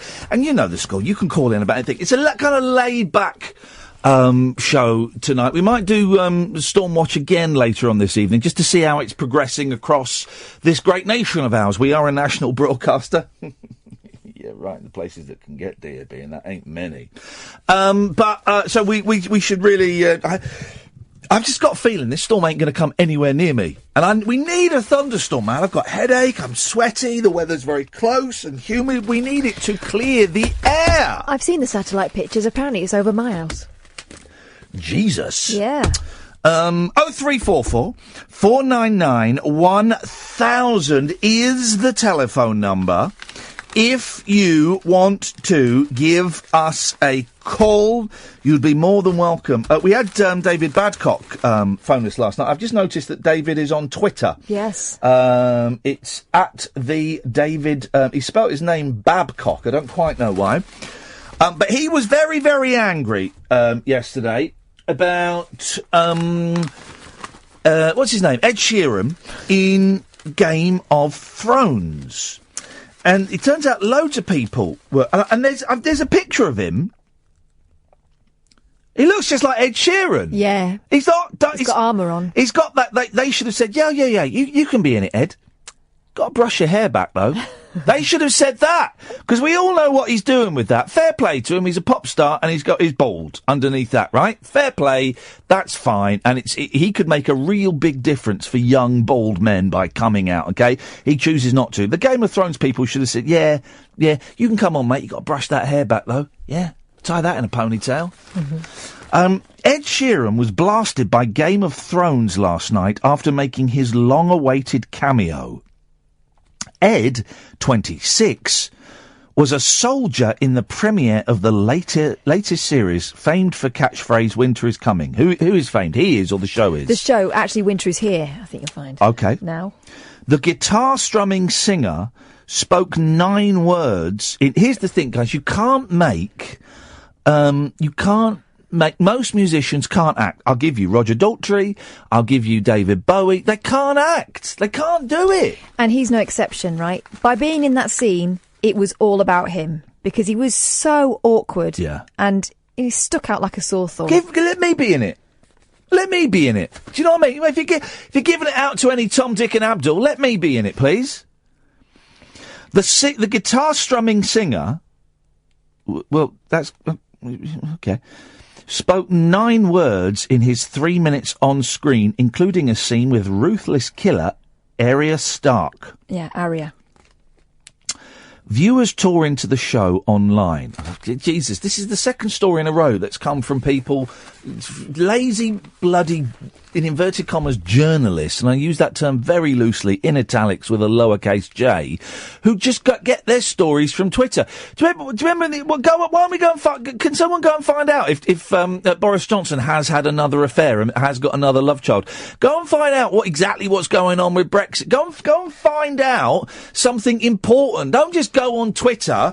Look, there's some really rude tweets about Ed Sheeran. That's tomorrow's newspaper column done. Because the thing is, half of these people are not outraged at all. They're sitting in front of the telly, probably with a glass of wine, sounding off. Viewers tore into the show online. This is by Andy Halls, the TV editor. Come on, Andy, you're better than this. Anthony Ergo said, "Did anyone see him and think that's Ed Sheeran?" Charlie Long added, "It was more of a scene to incorporate Ed Sheeran. Pointless." And Bill Landis chipped in, "We have a finite amount of screen time but waste minutes on Ed Sheeran cameo." I mean, really. And he sang in it. Blimey! Yeah, he did. Last night's Sky Atlantic drama saw him sing a song as Aria, played by Maisie Williams, approaches him and his pals in a forest. Was he singing that? Fell in love with an Irish man. She was a singer in an Irish band. He might as well have been. When she says it is a pretty song, she does not know Ed's unnamed... It's a pretty song. Ed's unnamed character replies, "It's a new one off my latest CD." Yeah, it's awful. It's awful. He later blasts the show's King's Landing city as the worst place in the world. He also hands her a cooked rabbit and some... Well, you say blasts, you went, yeah, worst place ever.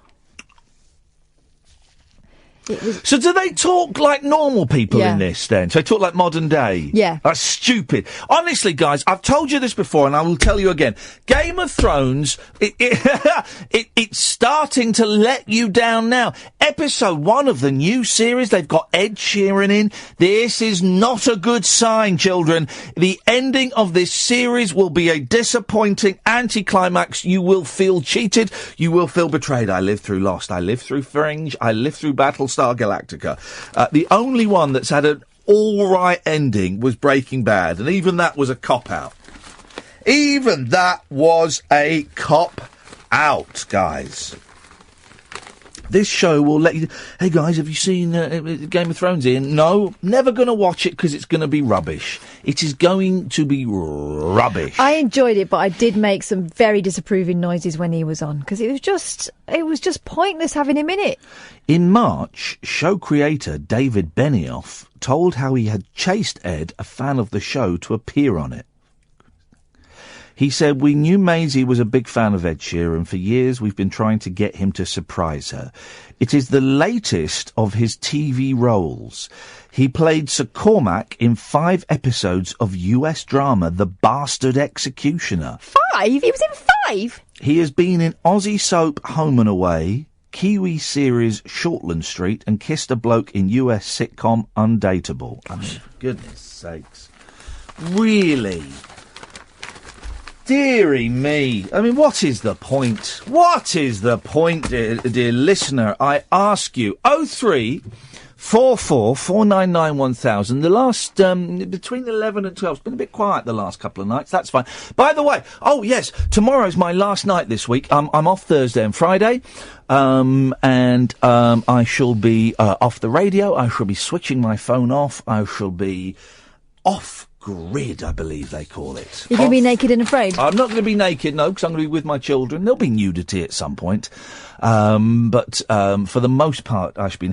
We're going to a beach for one day. And as you know, Catherine, I hate the beach. I'm not a big beach fan. We're going to go to Monkey World, which is the greatest place in the world. I love it. We'll go to the New Forest, but the boys want to go to a beach for a day. And I really dislike the beach. When we go to a beach, previously... My wife kind of does the things and I sit there and read and I'm grumpy and I hate being dirty. I hate my feet being covered in wet sand. I hate everything about it. You are going to have to suck it up, my friend. Yep, that's that. Because no one's going to dig that hole but you. That is what is going to happen. Yes. You're going to bury them both in it? No, that would be illegal. Oh. 0344 499 1000 is the telephone number, the late night alternative on Talk Radio. Unmissable late night radio with the original king of unconventional conversation. Make contact with Iain. Late night Iain Lee on Talk Radio.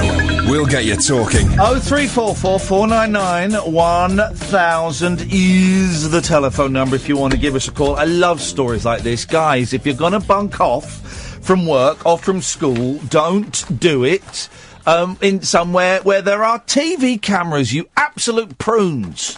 This is a basic. If you want to call in with your stories of being busted when you bunked off, 0344 499 1000. This is in all the papers. I love this. What a plonker. A police officer jumps for joy after watching his horse win a race while he had the day off sick.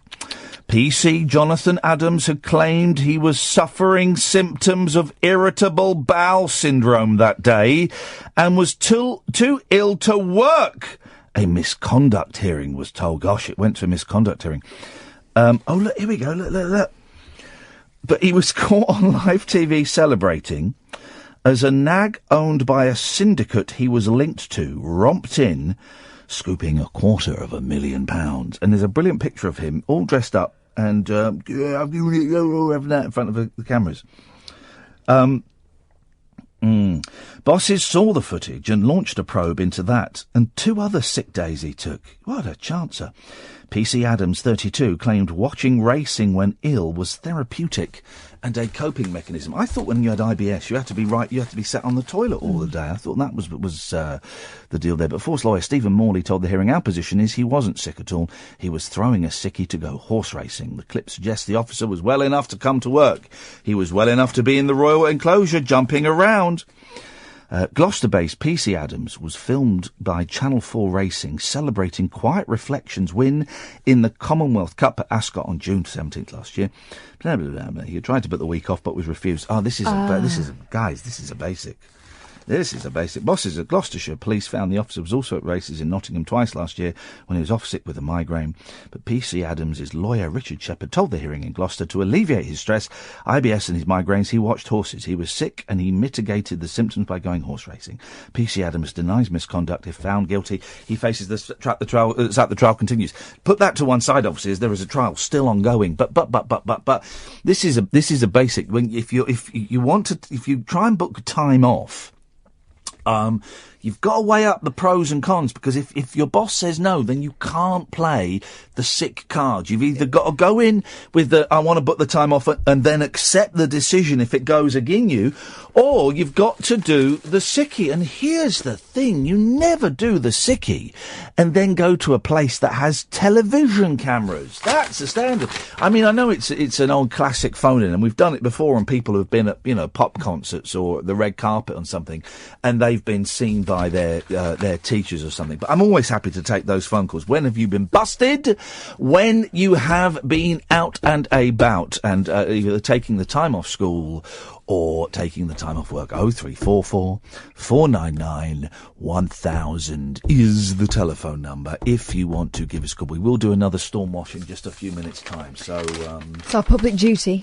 It is our public duty. I never forget when we were at the other place and we had to do, when there was snow, we had to read out the schools that had closed down. I always thought that was the most stupid waste of time because, A, we didn't have any listeners and no one was people were really going to get their information from us. And also, if you've got a kid and it's snowing, why listen to the radio station? Phone up the school. Is school on today? No? OK, thank you very much indeed. But the schools were telling them to listen to us. Well, the schools are idiots. The other thing is, much as you might list all the schools, you can't list every single school every 5 minutes. No. So as people are tuning in, they might have missed their school going out, and it was just a flipping nightmare. It was stupid, guys. And also boring for everyone else. Boring for me! Yeah. In the end, I refused to do it, and so Justin would do it outside. He'd read it, and I'd make disapproving noises while it was going on. I'm suddenly very, very tired. I've been hit by a wave of exhaustion. I think it's because I know that I've got a couple of days off coming up soon. I'm going to take some time off in June. Well, I was going to say in June. Hang on a second. Let me just get the date. It is it's nearly the end of July. There's me saying I'm going to take some time off in June. It's nearly the end of July. For crying out loud.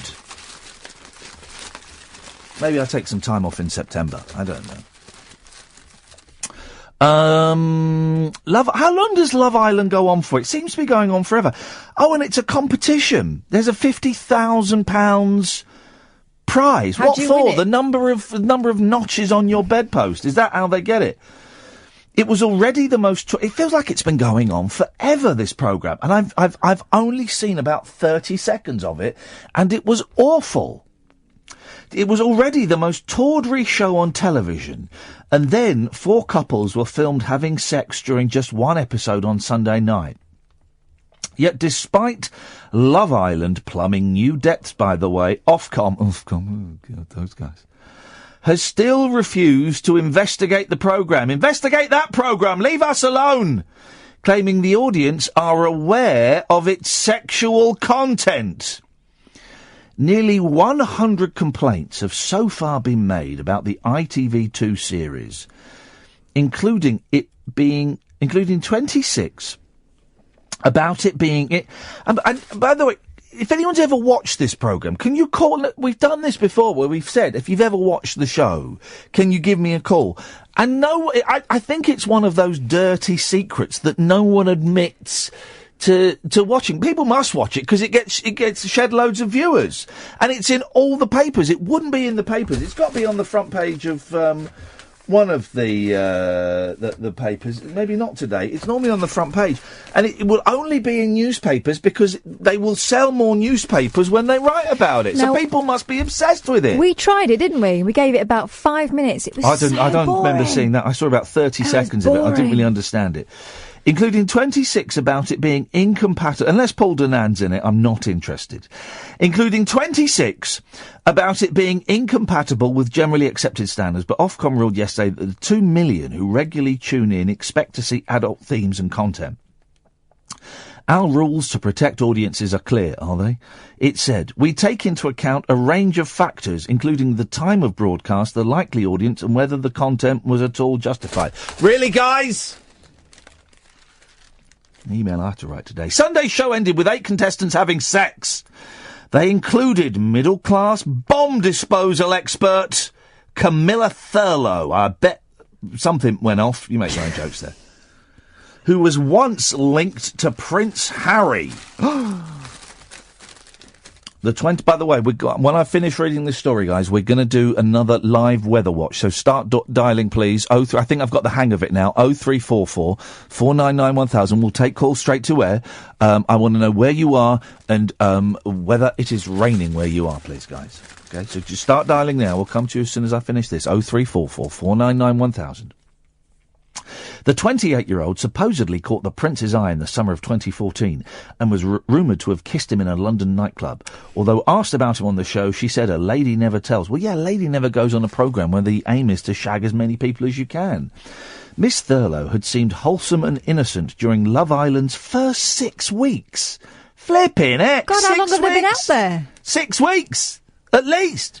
Her background hardly made her a likely reality TV star.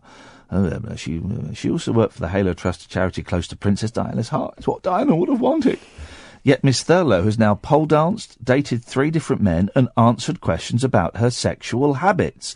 And on Sunday night, she demonstrated she has fully embraced the vulgar nature of the show as she had sex in the communal bedroom with Calvin Klein model Jamie Jewett. Night vision cameras installed throughout the Mallorcan villa also showed 3 other couples having sex. Last night she spoke in graphic detail about Jewett's prowess. The couple are now 7-4 favourites to win the show and share the £50,000 prize in next Monday's live final. Gosh. 0344 499 1000 taking us up to the to 12 o'clock. We'll be taking live weather watch across the country, guys. We will take calls straight to air as you tell us where you are and whether it's raining. Line 1. Oldham, no rain. Where was that, sorry, caller? Oldham. Golden? Oldham. Oldham? Oldham. Goldham. Oldham. Golden. No. Golden. OK, so Ronnie Golden, it's no rain. Let's go to line 2. Line 2, where are you? What's the weather sitch? It is not raining in Las Vegas. Las Vegas? Yes. Piss off, you flash git. I don't want it to Las Vegas. Want that. Line 3, where are you? Is it wet there? I'm in North Bay, and it's wet. No, it's not. That's my tap. It's dry. It's still dry, is it? It's as dry as a badger's bum. Front and... They don't exist. Front and back? Just check in. Yep. Thank you very much indeed, caller. Line 5, where are you and what's the weather like? Derby, not raining. Thank you very much indeed, although it sounds miserable there. Line 6, where are you? What's the weather like? It's Finchley, but that's all right now. Well, good. That makes a big change from the last call that caller made. He was in a terrible state of affairs. He wanted us to send the emergency services. Mm-hmm. Line 6, where are you? What's the weather like? Cambridge, and it's lightning and raining. OK, because earlier we were told it wasn't wet in Cambridge. No, it just started about 10 minutes ago. Can we hear it? Well, no, because my window is very thick. I'll try and open the window now. No, there's no sound of the thunder. It's just lightning. The old silent thunder. Silent thunder. Line 7, where are you? What's the weather like? It's Shrewsbury, it's muggy, it's damn for AA Road Watch. Thank you very much indeed. 0344 499 1000. Let's go to line 8. Line 8, where are you? What's the weather like?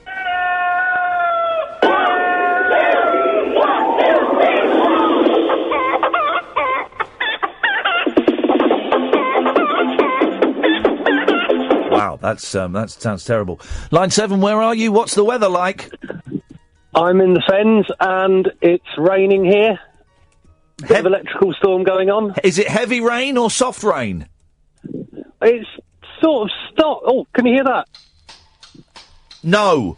0344 499 1000, guys. And can we just say to all of our weather watchers that call in, you are heroes. Forget the fire service, forget the police, forget the blooming ambulance people. We all know it's been confirmed by the government they're earning too much money.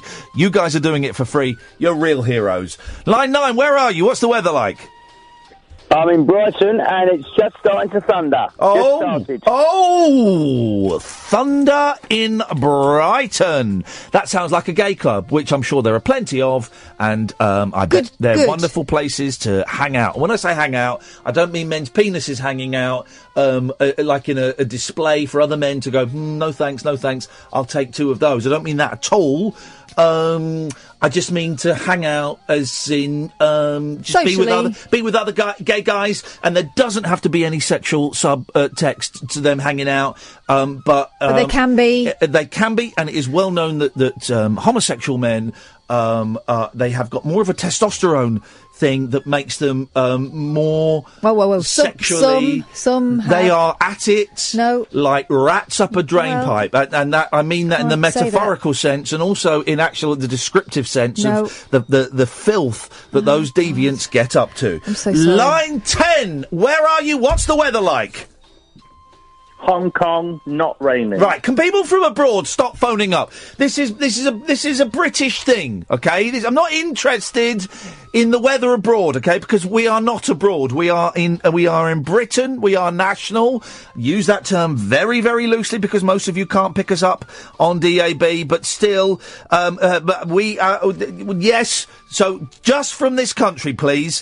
Thank you. 0344 499 1000. We've got 2 minutes and 30 seconds left of this Weather Watch, and it is very, very important. I know lots of people will be listening to us to get the update, so let's just wait for more calls to come flooding. As a weather joke for you, but not if you've actually suffering a flood at the moment, for more calls to come flooding in. Let's just wait.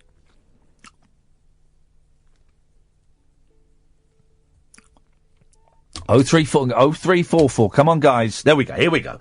Line 9. Where are you? What's the weather like? That is disgusting. That is not appropriate at all. Apologies to anyone offended by that. 0344 499 1000 is the telephone number if you want to give us a call, please, and let us know where you are. And what's the weather like? We'll be putting all of these places and these weather reports on the Talk Radio weather map, which you can access by going to talkradio.co.uk/live interactive weather map. And we'll be adding all of those at some point over the next few weeks. Won't be able to do it tonight. Of course, we're a little bit too busy. Let's go to line 1. Where are you? What's the weather like? I'm a black cabbie, and it's raining in Pick My Willy. Where's Pick My Willy? Where is that?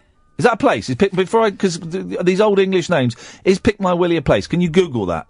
I'm not Googling that. Right, okay. Well, I'm going to give that guy the benefit of the doubt, because I doubt. Line 2, where are you? What's the weather like? West London, snowing. Wowzers. Are you sure? I've just checked. Thank you very much indeed. Well, okay, wow. There's an exclusive.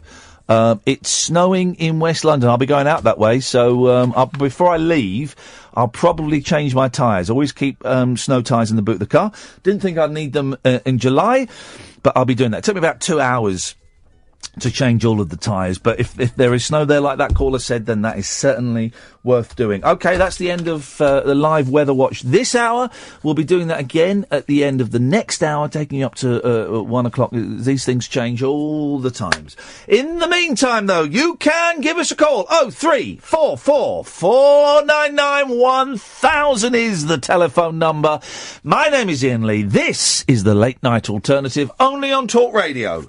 Talk Radio. Dear listener, you can give us a call about absolutely anything. How did you make money when you were a kid at school? And have you ever been busted by bunking off? 0344 499 1000. We will call you back. You're listening to me, Iain Lee, the Late Night Alternative, only here on Talk Radio. Late Night, Iain Lee on Talk Radio. We have ways of making you talk. Talk Radio. Digital debate for the UK.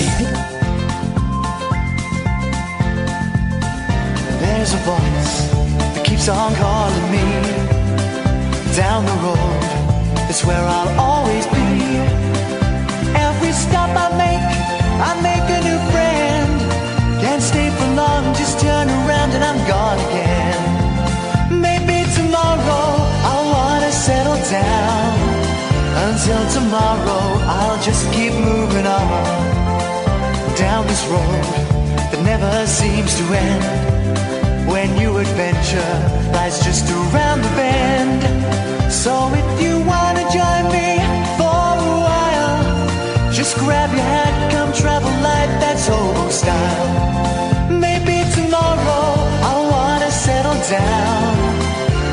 until tomorrow, the whole world is my home. So if you wanna join me for a while, just grab your hat, come travel light, that's old style. Maybe tomorrow I wanna settle down. Until tomorrow, I'll just keep moving on.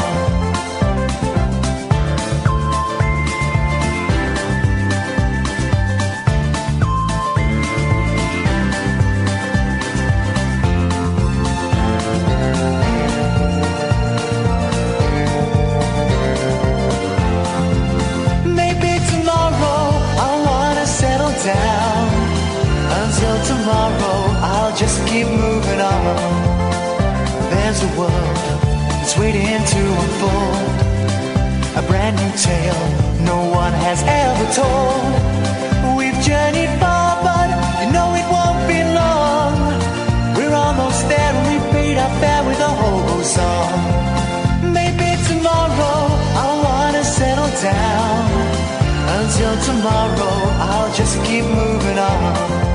So if you wanna join me for a while, just grab your hat, come travel light, that's old style. Maybe tomorrow, I'll find what I call home. Until tomorrow, you know I'm free to roll.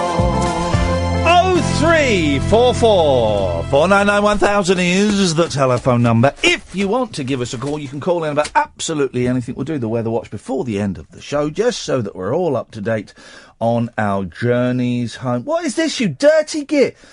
Someone has sent me a picture of his midnight snack. It is the Hawaiian pizza, which was not invented by an Hawaiian. But to make it even worse, he's put grapes on top of it. Hey, you know we had Domino's the other night? They started doing this new thing. Chocolate pizza. Oh, I saw. Have you tried them? No, it looks disgusting. Why would anyone want to do that? It looks absolutely disgusting. When we were in Japan once, we went to a pizza restaurant and they had a dessert pizza. And it was like a normal pizza with like cheese and tomato topping. But then it had like hundreds of thousands and jelly babies and like candies on it. Ugh. And cheese? Yeah. Dirty The thing swines. is, the Japanese are nuts. Honestly, you've never been to a more insane country. They just don't know. They don't know the difference between right and wrong. Those crazy Japanese. And here's a story written by our favourite new science correspondent, Colin Fernandez. I love that guy. Colin Fernandez. You know, if you get a story in the Daily Mail written by the science correspondent, Colin Fernandez, you know it's going to be brilliant. We are bombarded daily by forecasts that use the latest computer modelling. But 3 in 4 of us are still more likely to rely on old wives' tales to predict the weather. I'm avoiding reading bits of this because I don't want to give away. It's got some of the wives' tales and it says what are true and what are false. Okay, so I don't want to give them away just yet. The Met Office found 58% of UK adults believe weather proverbs are accurate to some degree, and 2/3 of these say they can be more reliable than official forecasts. Not all of the Met Office looked at several of the best-known pieces of folklore to see which are scientifically accurate and which are myths. Met Office forecaster Charlie Powell said, "Some of these weather sayings are backed up by science, others are nothing more than old wives' tales. But either way, none of the methods are as accurate as official forecasts from Met Office." All right, mate, calm down. So, red sky at night, shepherd's delight, true or false? True. Well, what does it mean then? It means that it will be a nice morning, doesn't it? Yeah, it's true. It's a sign of fair conditions to the west, from where most of our weather comes. From whence? The weather comes from the west. Well. High pressure traps dust and dirt in the air. This scatters blue light, leaving only the red light in the sky. Oh. It's too cold to snow. No such thing. Sorry? No such thing as it being sure? too cold to snow. Are you sure? You're right, it's untrue. It's believed by 62% of people, but it's untrue. The colder the air, the less water vapour there is in it, reducing the chance of snow. However, there are many other factors, and in the UK, it's unlikely to be cold enough to stop it snowing. Now, here's an interesting one. Cows lie down when it's about to rain. Well? No. Huh? No. No. Well? It's bollocks. Because in some countries they think that a cow will face the other way when it's going to There is no scientific backing for this at all. And then it has this really mysterious line at the end of this one. Cows lie down for many reasons. What? Tired, isn't You ever tipped a cow? No. No, I've never. You know when they sleep standing up, you can push them over. I've never done it. There were two things when I was a kid. Sort of kid. When I was 15. You go off with your mates and you drink Thunderbird in the park. And one of the things you would do was go and tip cows. And I never did that. But the other thing I did was go and grab the electric fence. Yes. You used to grab the electric fence. There's a brilliant clip on YouTube of, I think, is she Irish or is she a Kiwi? I can't remember. This girl, doesn't she touch the electric fence with her bare ass, and then she gets thrown forward into a cow pat, yeah. That's what it's just a wonderful she pulls down her leggings and her pants and exposes her bare bum, gets an electric shock, and then goes flying off gets her face covered in it's one of those things that's just, it is deliciously funny, and it's been seen by millions of people. 0344 499 1000. We used to hold hands and someone had touched the fence. It would go through everyone. Rain before 7, fine by 11. Oh, no. Yeah, it's true. I've never even heard that. That's just words that rhyme. Rain before 7, fine by 11. It's believed by 32% of the people and is often true. Wow. Our weather systems can sweep across very quickly, so 4 hours is often enough time for rain to pass. An open pine cone is a sign of good weather. Now, I think that might be true. Yeah. Because it's been dry. In dry weather, pine cones dry out, which causes their scales to stand out. Yeah, boom. Giving an open appearance. Here's the thing. When you've worked in local radio, the thing you will always get is you will get some dumb producer will say, I know what. Why don't we get the crazy old guy who lives in our town who does the weather with seaweed? Why don't we get him on? Oh, Jesus, do we have to? Do we really have to? I mean, those guys, I mean, God, dearie me. What is it with those people that have those weather watching stations in their back gardens? I mean, Dullsville. Is there really anything duller than going out and measuring the rain in a yoghurt pot? Come on, man. Get a life. Oh, there was 3 millimetres of rainfall over the past 7 days. If I just put this on the graph and we compare precipitation over the last 5 years at this time, goodness I'm finding that quite erotic. Jesus, I mean, here's the thing, right? Some people really do need to be executed. Wow. And home weather watchers, I just think there's nothing good about those guys. And here's the thing as well, right? Nowadays, you don't even go out in the garden and measure the rain in the yoghurt pot. It's all done on you've got it on your phone. So you go and put a weather station out in the garden, and and then you go, oh, well, the latest data on my weather watching app is, for crying out loud, who cares? Here's the thing, right? Who cares about the weather? No one does. No one actually cares. I never understood why you have the weather is such a big part of the news on the telly and on the radio and all of that. No one cares. Oh, it's important for farmers to know. Well, why? And what are they going to do? What are they going to do that's different? Oh, it's raining. Okay, so the plants are going to grow. Yeah, it's not raining. Okay, plants. Well, what difference does it make? They need to know whether their cows are going to be standing up or sitting down. No one needs... This is the thing, and the BBC almost did it when they sacked off the Met Office and did this stupid thing called Weather Watchers. It's not the same as the Weather Watchers we're doing. This is a good thing. Better? But they would get people to... they would literally get people to text in and tweet in what the weather was like, and maybe do a nice picture of the sky. Christ, crying out loud. Don't be so stupid. And, well, good morning, weather watchers. Thanks. We've had a lovely picture in from Maisie69, who's in Luton. And it's a lovely picture of a daffodil opening up to greet the gorgeous sun. I forget stuff. Who cares? Who cares about the weather? No one cares about the weather. You get these pompous, soulless, humourless, dull people that... Sam, is he either coming on or not? Don't stand there and having a conversation. I don't know if you've noticed, I'm padding, for crying out loud. Either put him on or cut him off. These dull, humourless, soulless people... Galen, don't talk to the production team. I'm sat here filling, for crying out loud. Jesus Christ on a bike. It's an idiot. Galen! What's he doing? Hello? Yes, Galen!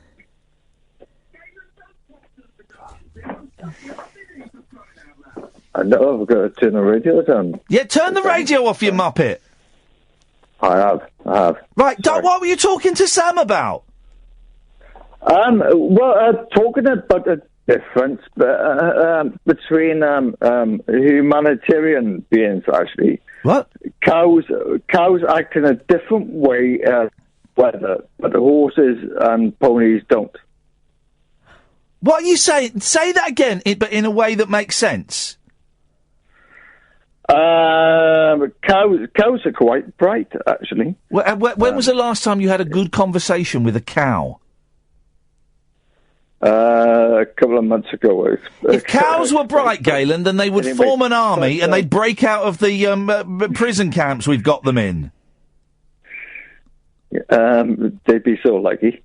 No, I know. I was brought up with horses. I was brought up with my family. Well, to put it straight, I mean, that's the way it goes. That's the way it goes, buddy.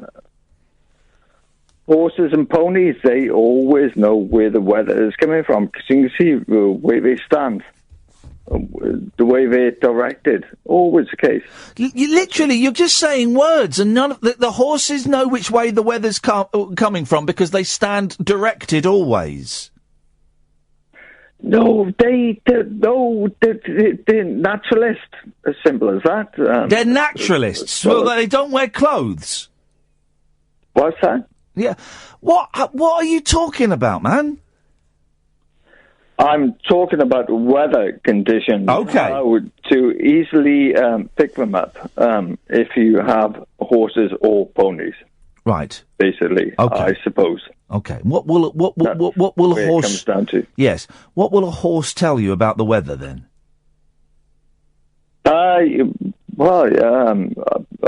I know about it because I usually work outdoors anyway, so I know all about it anyway. But tell me about it. I've noticed you do this. You say you know things. You say you know things, and then when you're asked questions about the things you claim to know, you never go into specifics.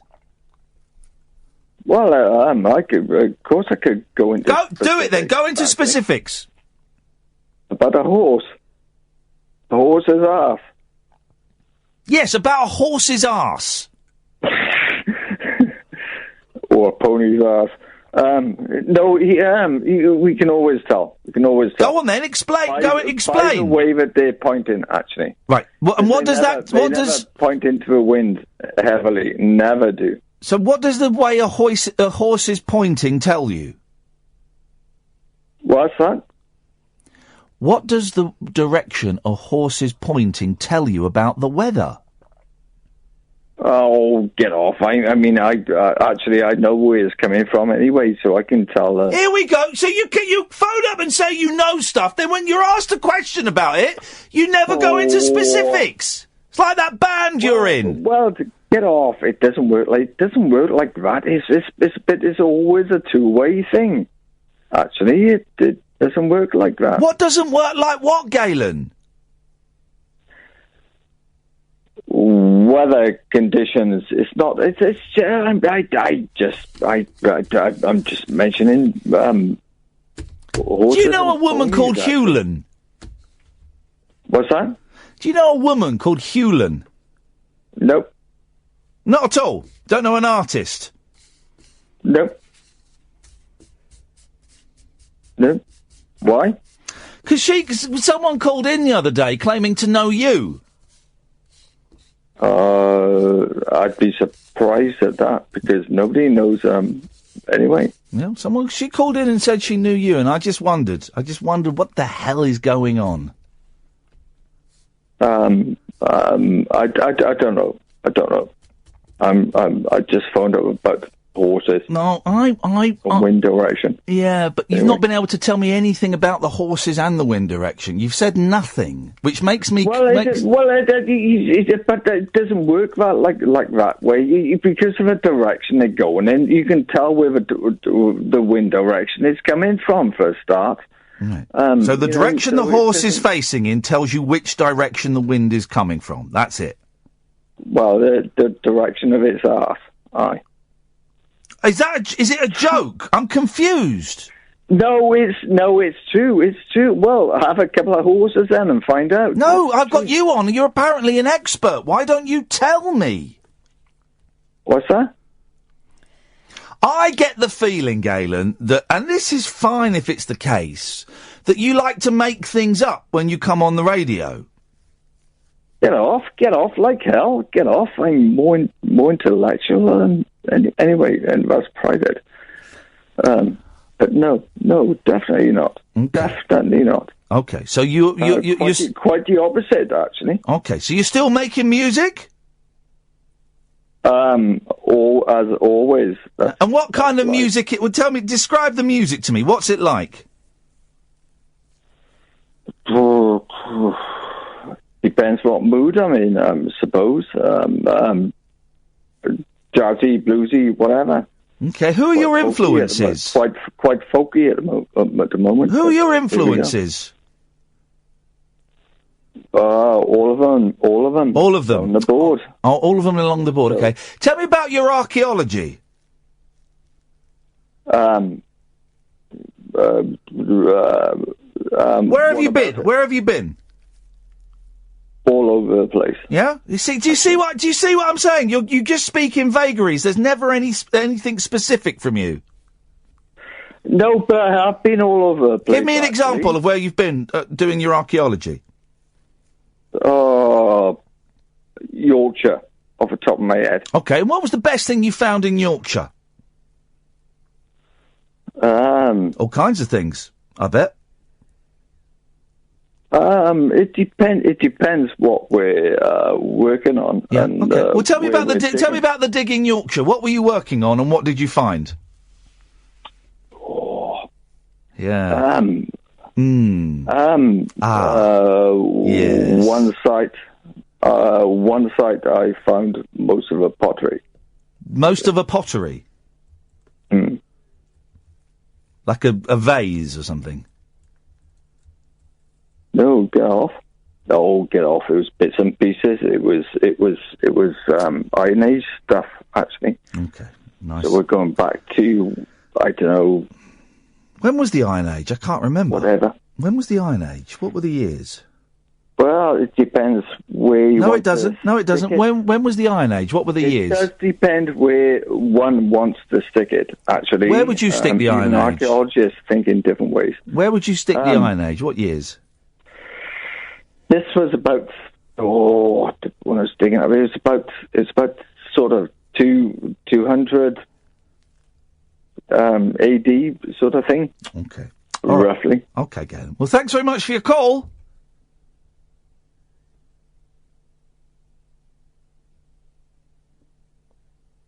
Galen?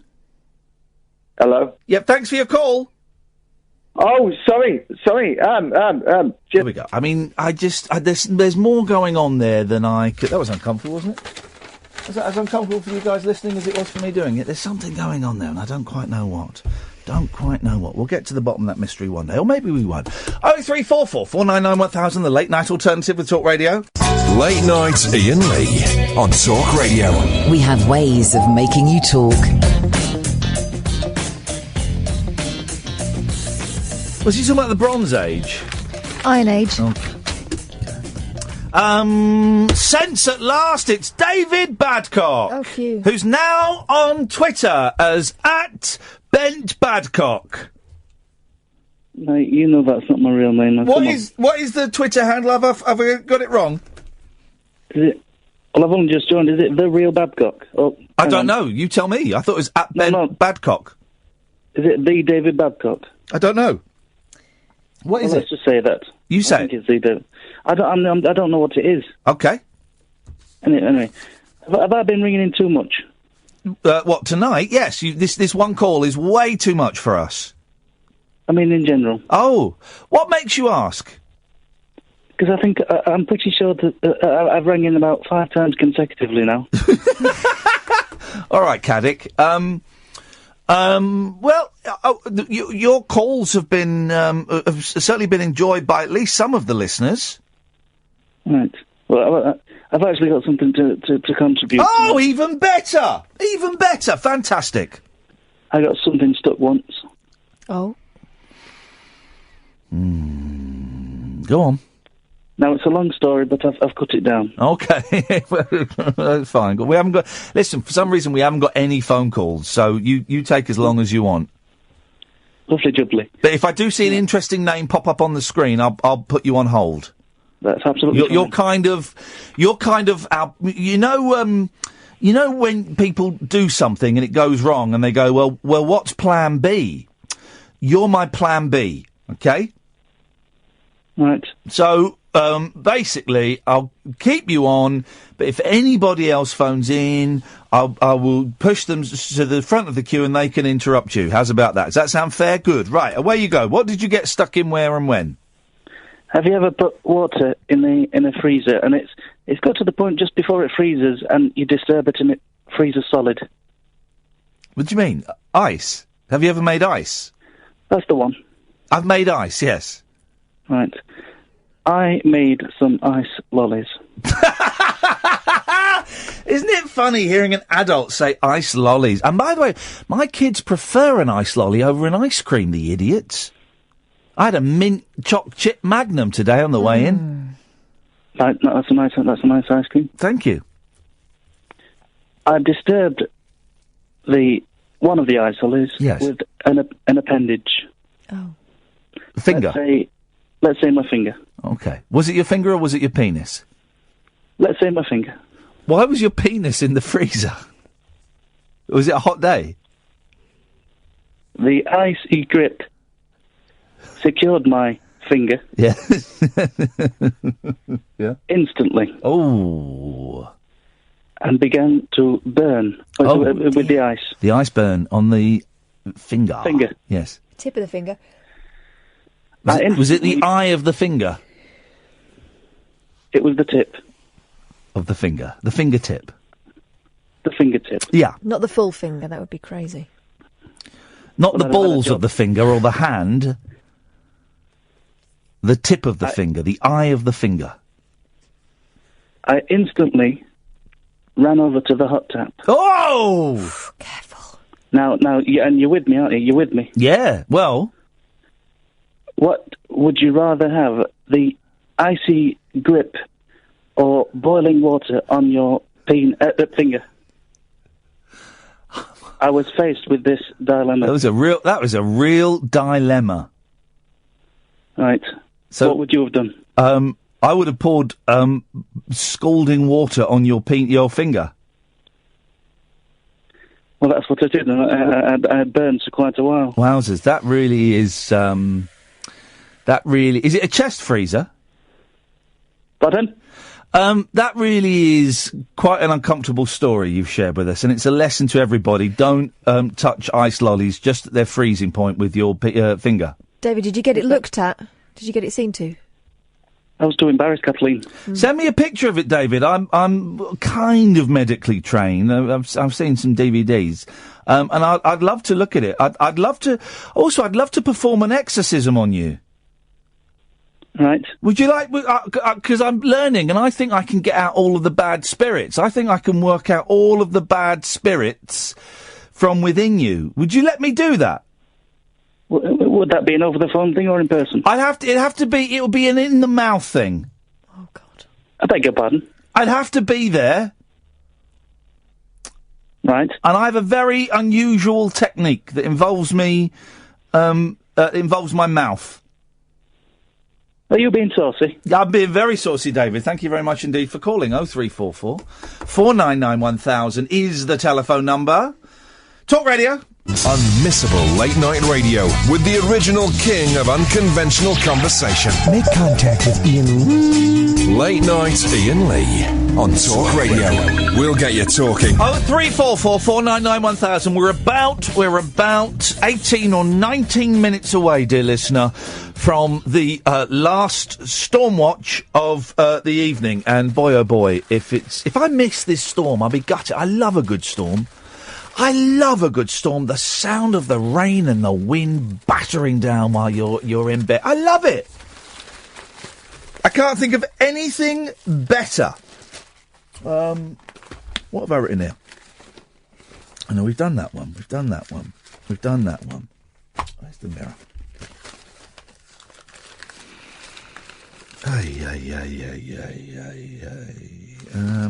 No, done that one. Oh, here we go. This is good.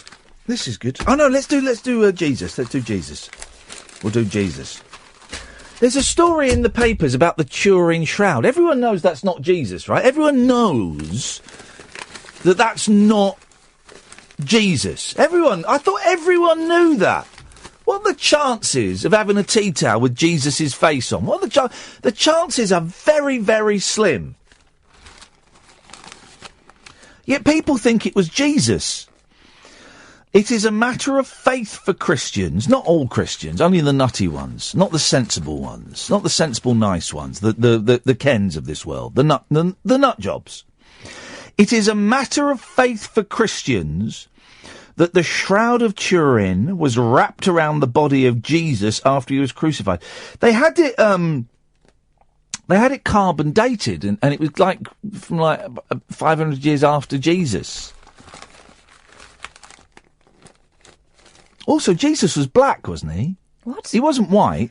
He's Middle Eastern. Yeah, well, so he was swarthy. He was dark. That's the face of Robert Powell on there. I don't really understand why your beard would leave an imprint. Oh, but it's a real person. Yeah, I know, but it's not Jesus. Now experts say they have new evidence supporting their belief. Nanoparticles of blood from a... they've missed out a paragraph. It is a matter of faith for Christians that the Shroud of Turin was wrapped around the body of Jesus. Hang on a minute. We need some appropriate music here. Hang on a second.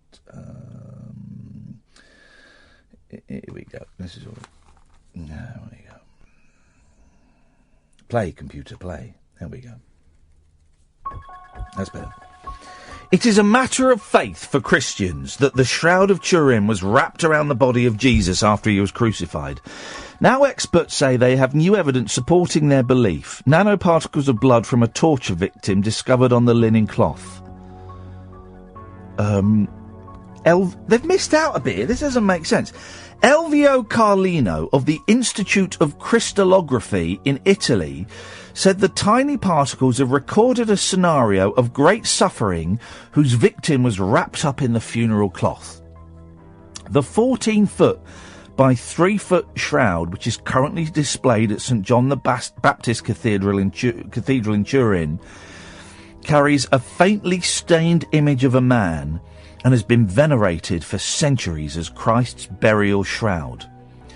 Scientific efforts to ascertain its authenticity have been intense, man! The latest study was carried out under Italy's National Research Council. Are they saying it is Jesus? Wow. Maybe it's Jesus. Researchers drew on previous atomic resolution studies and medical studies on patients who suffered multiple acts of trauma and torture. This story does not say anything at all, right? Professor Giulio Fanti of the University of Padua said the particles had a peculiar structure, size and distribution not typical of the blood of a healthy person. They showed high levels of creatinine and ferritin, those guys, found in patients who suffered forceful multiple traumas, such as torture. Are they saying it's Jesus or not? Let's carry on reading. I'm going to find out, is it Jesus or is it not Jesus? Professor Fanti said, Hence, the presence of these biological nanoparticles point to a violent death for the man wrapped in the Turing shroud. We're getting to the last paragraph, guys. Is it Jesus or not? The findings contradict claims that the shroud was forged in the medieval era. Professor Fanti said the characteristics of the particles cannot be artefacts made over the centuries on the fabric of the shroud. That ends the story. That told us absolutely nothing. So hang on a minute, rewind. Did he say it's medieval? Well, no, he doesn't. But other people thought it was medieval. What does it mean? Is it Jesus or is it not? That doesn't clear things up at all. I thought we were going to get somewhere. It's taken two people to write that story in the Mirror, and yet they've missed out loads of people. Oh, look at Heddy's getting angry on Twitter. No, the carbon dating was wrong because they tested particles introduced later by handling. There are earlier particles. It is a man from around 30 AD. Maybe Jesus or not, but the linen is from his time. Can they be that precise? Let me tell you now, guys, it ain't Jesus. It ain't Jesus Christ, the Turing shroud, right? Don't be so stupid. Of course it's not. You absolute puddings. Can they be that precise? Well, let's assume Heddy is right. And they say it's from 30 AD. Can they be that precise to get how big is the window of precision on the Turing shroud? And also, one test said, oh no, it's from medieval times, and someone, no, actually it's not from medieval times. That was some DNA that was from medieval times, but that was contamination. We think it's from 30 AD. But then what's to stop someone in another 5 years going, no, that bit from 30 AD is contamination from Jesus' time, is actually from 500 BC. And also, really? I think some people want to believe it, and of course they do. Let them. No, don't let them. That's the problem. These idiots have the vote. Let's go and set fire to the Turing shroud. God. But contamination must have been going on for centuries. Yeah. Because they don't, Where was it? Where did they find it? Where was it kept? Where was the Turing shroud kept? Didn't they? I'm guessing. In Turin? No, I thought it was brought back from the Crusades. Should you check? Guys, where was the Turing shroud from? When was the first recorded instance of someone going, this is the face of Jesus we've got here on this bit of cloth? It's weird, isn't it? And surely if Jesus' DNA is on it, we can clone him, can't we? Let's clone Jesus. For Christ's sake, and I mean that literally. 03444991000 is the phone number. This is Talk Radio. The radio show for people who know the best part of the day is the night. Late night Iain Lee on Talk Radio. We have ways of making you talk. 03444991000. We are minutes away from the last weather watch of the evening. Let's go to Nick. Good evening, Nick. Hi, good evening. Good evening, Nick. Hello. Hello, Nick. Good evening. Hi, can you... Sorry? Hello? Oh, you can. All right, I wasn't too sure if you could hear me or not. Hello? Yes, Nick, we can hear you. We're waiting to get to the point of this call, Nick. What have you called in for? Oh, yeah. I was actually waiting to be connected. I was listening, and people were talking about some of our tragic stories through sports, right? With broken bones and what have you. Oh, yeah. We were doing a phone in on tragic stories in sports about broken bones, yes. Yeah. So I have one for you guys. Okay, Jason, are you ready for this? Hang on a minute, Jason, you ready for this? Oh, I'm ready for it. All right, away you go. So around 1.5 years ago, I was playing just locally near my town, and I was playing up front. My goalkeeper kicked the ball up high. Yeah. I tried to trap it on my left leg. Yeah. And I was almost able to trap it, but then it just rolled off me. Shut up! And rolled off. I tried to grab Shut up, it you slag! Literally. Excuse me? Is this true? Is this true story? Yeah, it is. So, blimey! So as that happened, I tried to trap it again. Yeah. My right leg got stuck on the ground. I clawed. Jason, calm down. Let him tell the story. Jason's getting excited. No, I think you guys are pulling a fast one. That definitely doesn't sound like Jason in the background. It's you just changing your voice. So no, it's not me changing my voice, is it, Jason? No, it's not. It's me, Jason Cundy on Talk Sport. Nah. Go on, tell us about the leg. It's all right. No, let's be serious about this call because I thought I called into Talk Sport. Yeah, that's right. That's right. You're an intelligent caller. You've called Talk Sport. Go on in. All right. Go on in. So the only distance was the only person between me and the goal was the goalkeeper. Really. Shut up. However, when I tried to trap the ball the second time, my right leg got stuck. What? I kind of rolled. This is making me hard. Jason, shut up. Let him do the bloody story, Jason. Who cares you got a boner? Let him do the bloody story, Jason. It's good story. But for sports. All right. So I think I'll hang up now because I think... No, don't hang up. You're listening to Talk Sport with me, Andy Goldstein and Jason Cundy. Yeah, but you don't use that kind of language in radio, please. Well, you've made us hard with your story. All right, thank you very much. No, don't go. How does it finish? That's the calibre of caller to Talk Sport. They don't know they've dialed the wrong radio station.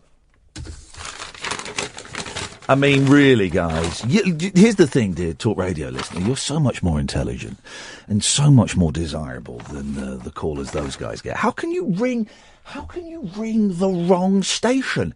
It's different numbers. What was he doing? They've been around far longer than us. Yeah. They've been around for years. They've got, literally, it's about 20 times the audience we've got. And they're all idiots. Every single one of them is as dumb as that guy. But actually, it's quite a good phone-in if you've ever injured yourself playing sports. Yeah. 0344 499 1000 is the phone number. I think we've they can afford to lose listeners. They've got enough listeners. They don't need any more. They can afford to lose one. I hope that guy complains to Ofcom about them. Then they'll know what it feels like. Hey, guys!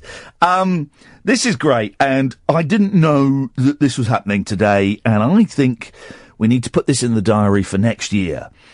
Emojis put a smile on people's faces as they were celebrated around the globe. Fans dressed as the popular smiley text symbols posed in front of Big Ben to celebrate World Emoji Day. It's not a thing. World Emoji Day.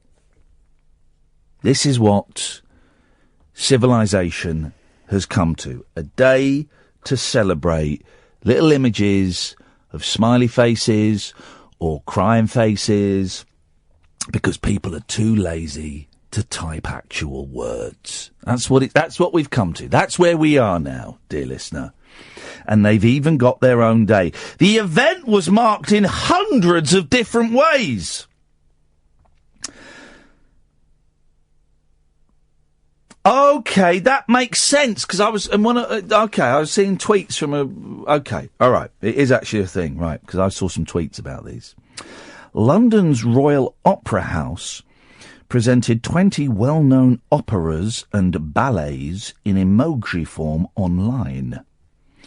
And in New York, the Empire State Building was lit up in yellow. And then here's the rub. The symbols even star in a new film. The Emoji Movie is out on July the 28th. Oh, there we go. I wonder if they're connected. Guys, we're coming up to the last 7 minutes of the show. So we will be going through the papers, but, just because I think this is an important service that we need to provide here. As we've established, TalkSport listeners are dumb. You guys are bright. You guys are intelligent. You guys are thrusting. So for the last 7 minutes, it is Storm Watch. We've heard of floods in Cornwall. We've heard that there is a thunderbolt and lightning, very, very frightening me, travelling all across the United Kingdom. Storms never last, do they, baby? But you can call us now. We will take your calls straight to air for the last 7 minutes of the show. 0344 499 1000 is the telephone number. I want to know where you are. I want to know what the weather is like. And also, I think this is important, I want to know how it's making you feel. 0344 499 1000. Let's go to line 1. Where are you? What's the weather like and how's it making you feel? I'm in Watford and it's dry sky at night. Delight. Dry sky at night? No, it's not. No, it's red sky. Red sky at night, Shepherd's Delight, not dry sky at night. Shepherd's Delight. Let's go to line 2. Line 2, where are you? What's the weather like and how's it making you feel? Hello? Was that another Talk Sport caller? The hell is wrong with these people? I do have it on very good knowledge that if someone does phone in with a really good story about a sporting injury, Jason Cundy does get an erection. It's just one of those things, guys. It's just one of those things. There is neither rhyme nor reason to it, but it happens. 0344 499 1000. Line 3. Let's have a weather update, please. Yeah, just an update on Cambridge. The rain has stopped, but the lightning's still in the sky, and it's all flashing all the time. And how is it making you feel? It's making me feel a little bit scared. But I'll be fine. I've got a cup of tea. OK, thank you very much. Never drink a cup of tea during a lightning storm, mate. We know what happens there. Line 2, let's have a little weather update, please. I'm in Duxford.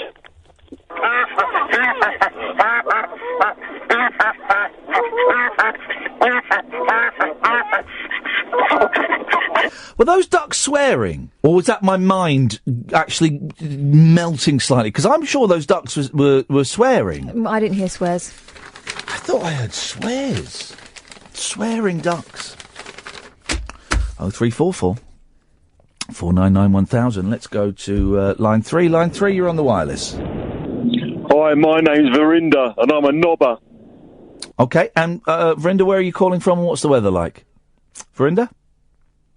Oh, put the phone down. OK. I mean, if you're not going to take it seriously, guys, we won't be doing the weather watching again, OK? So this is actually, we're doing this. Lives depend on this. You know, there could be somebody who might die of something.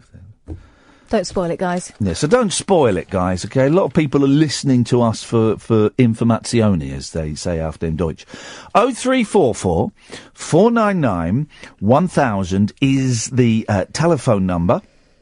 If you want to give us a call, literally the last 4 minutes of the show. Don't forget, tomorrow night is my last night here this week. I'll be back next week. So, you know, if you want to get these calls in, now is the time to do it. We certainly won't be doing Weather Watch again tomorrow. Because I'll be honest, most of you guys have ruined it. But let's hope for the last few minutes that we get some decent calls, please. 0344 499 1000. Let's wait for those calls to come rolling in.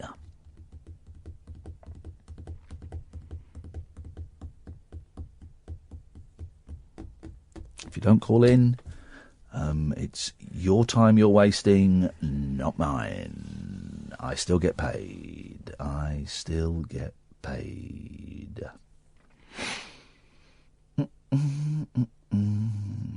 Aha! Yes, line 1.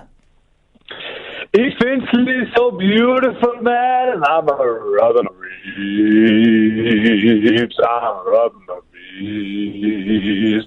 I rub my ribs. Okay, that doesn't really help us in our quest for a weather update. Line 2! Ian. Yes? Mate, a long-time listener, never called in before. That's not the saying. Where are you and what's the weather like? Well, it's been lightning. Yes. And it's been rainy. But it's muggy. Okay. Chalk ice. Oh, the chalk ice thing has got to stop. Right, that is actually good. It's inappropriate, apart from anything else. Let's try line 2. Line 2, the weather, please. Right, okay, you're a knob. Line 3. Hello, Ian. It's a weather report from Western Superman. Oh, yeah. It's absolutely stifling hot. I've got a stinking sore throat. Oh. But it's absolutely dry, and there's nothing happening at the moment. You're talking about the throat or the weather? Well, my throat is shot. It's absolutely gone. But the weather... Okay. The weather and the weather report is a very, very good idea. Yes? Very interested. Sorry? Okay, well, that was dull. It's not a throat report. That's tomorrow. We'll do that tomorrow. The last 10 minutes of the show, we'll just do how you're feeling. Line 1, go on. Newcastle, it's fine. Feeling fine. There we go, at last! At last, we get a sensible one. For goodness sakes. I wonder how that guy's football story ended. His foot was stuck to the ground.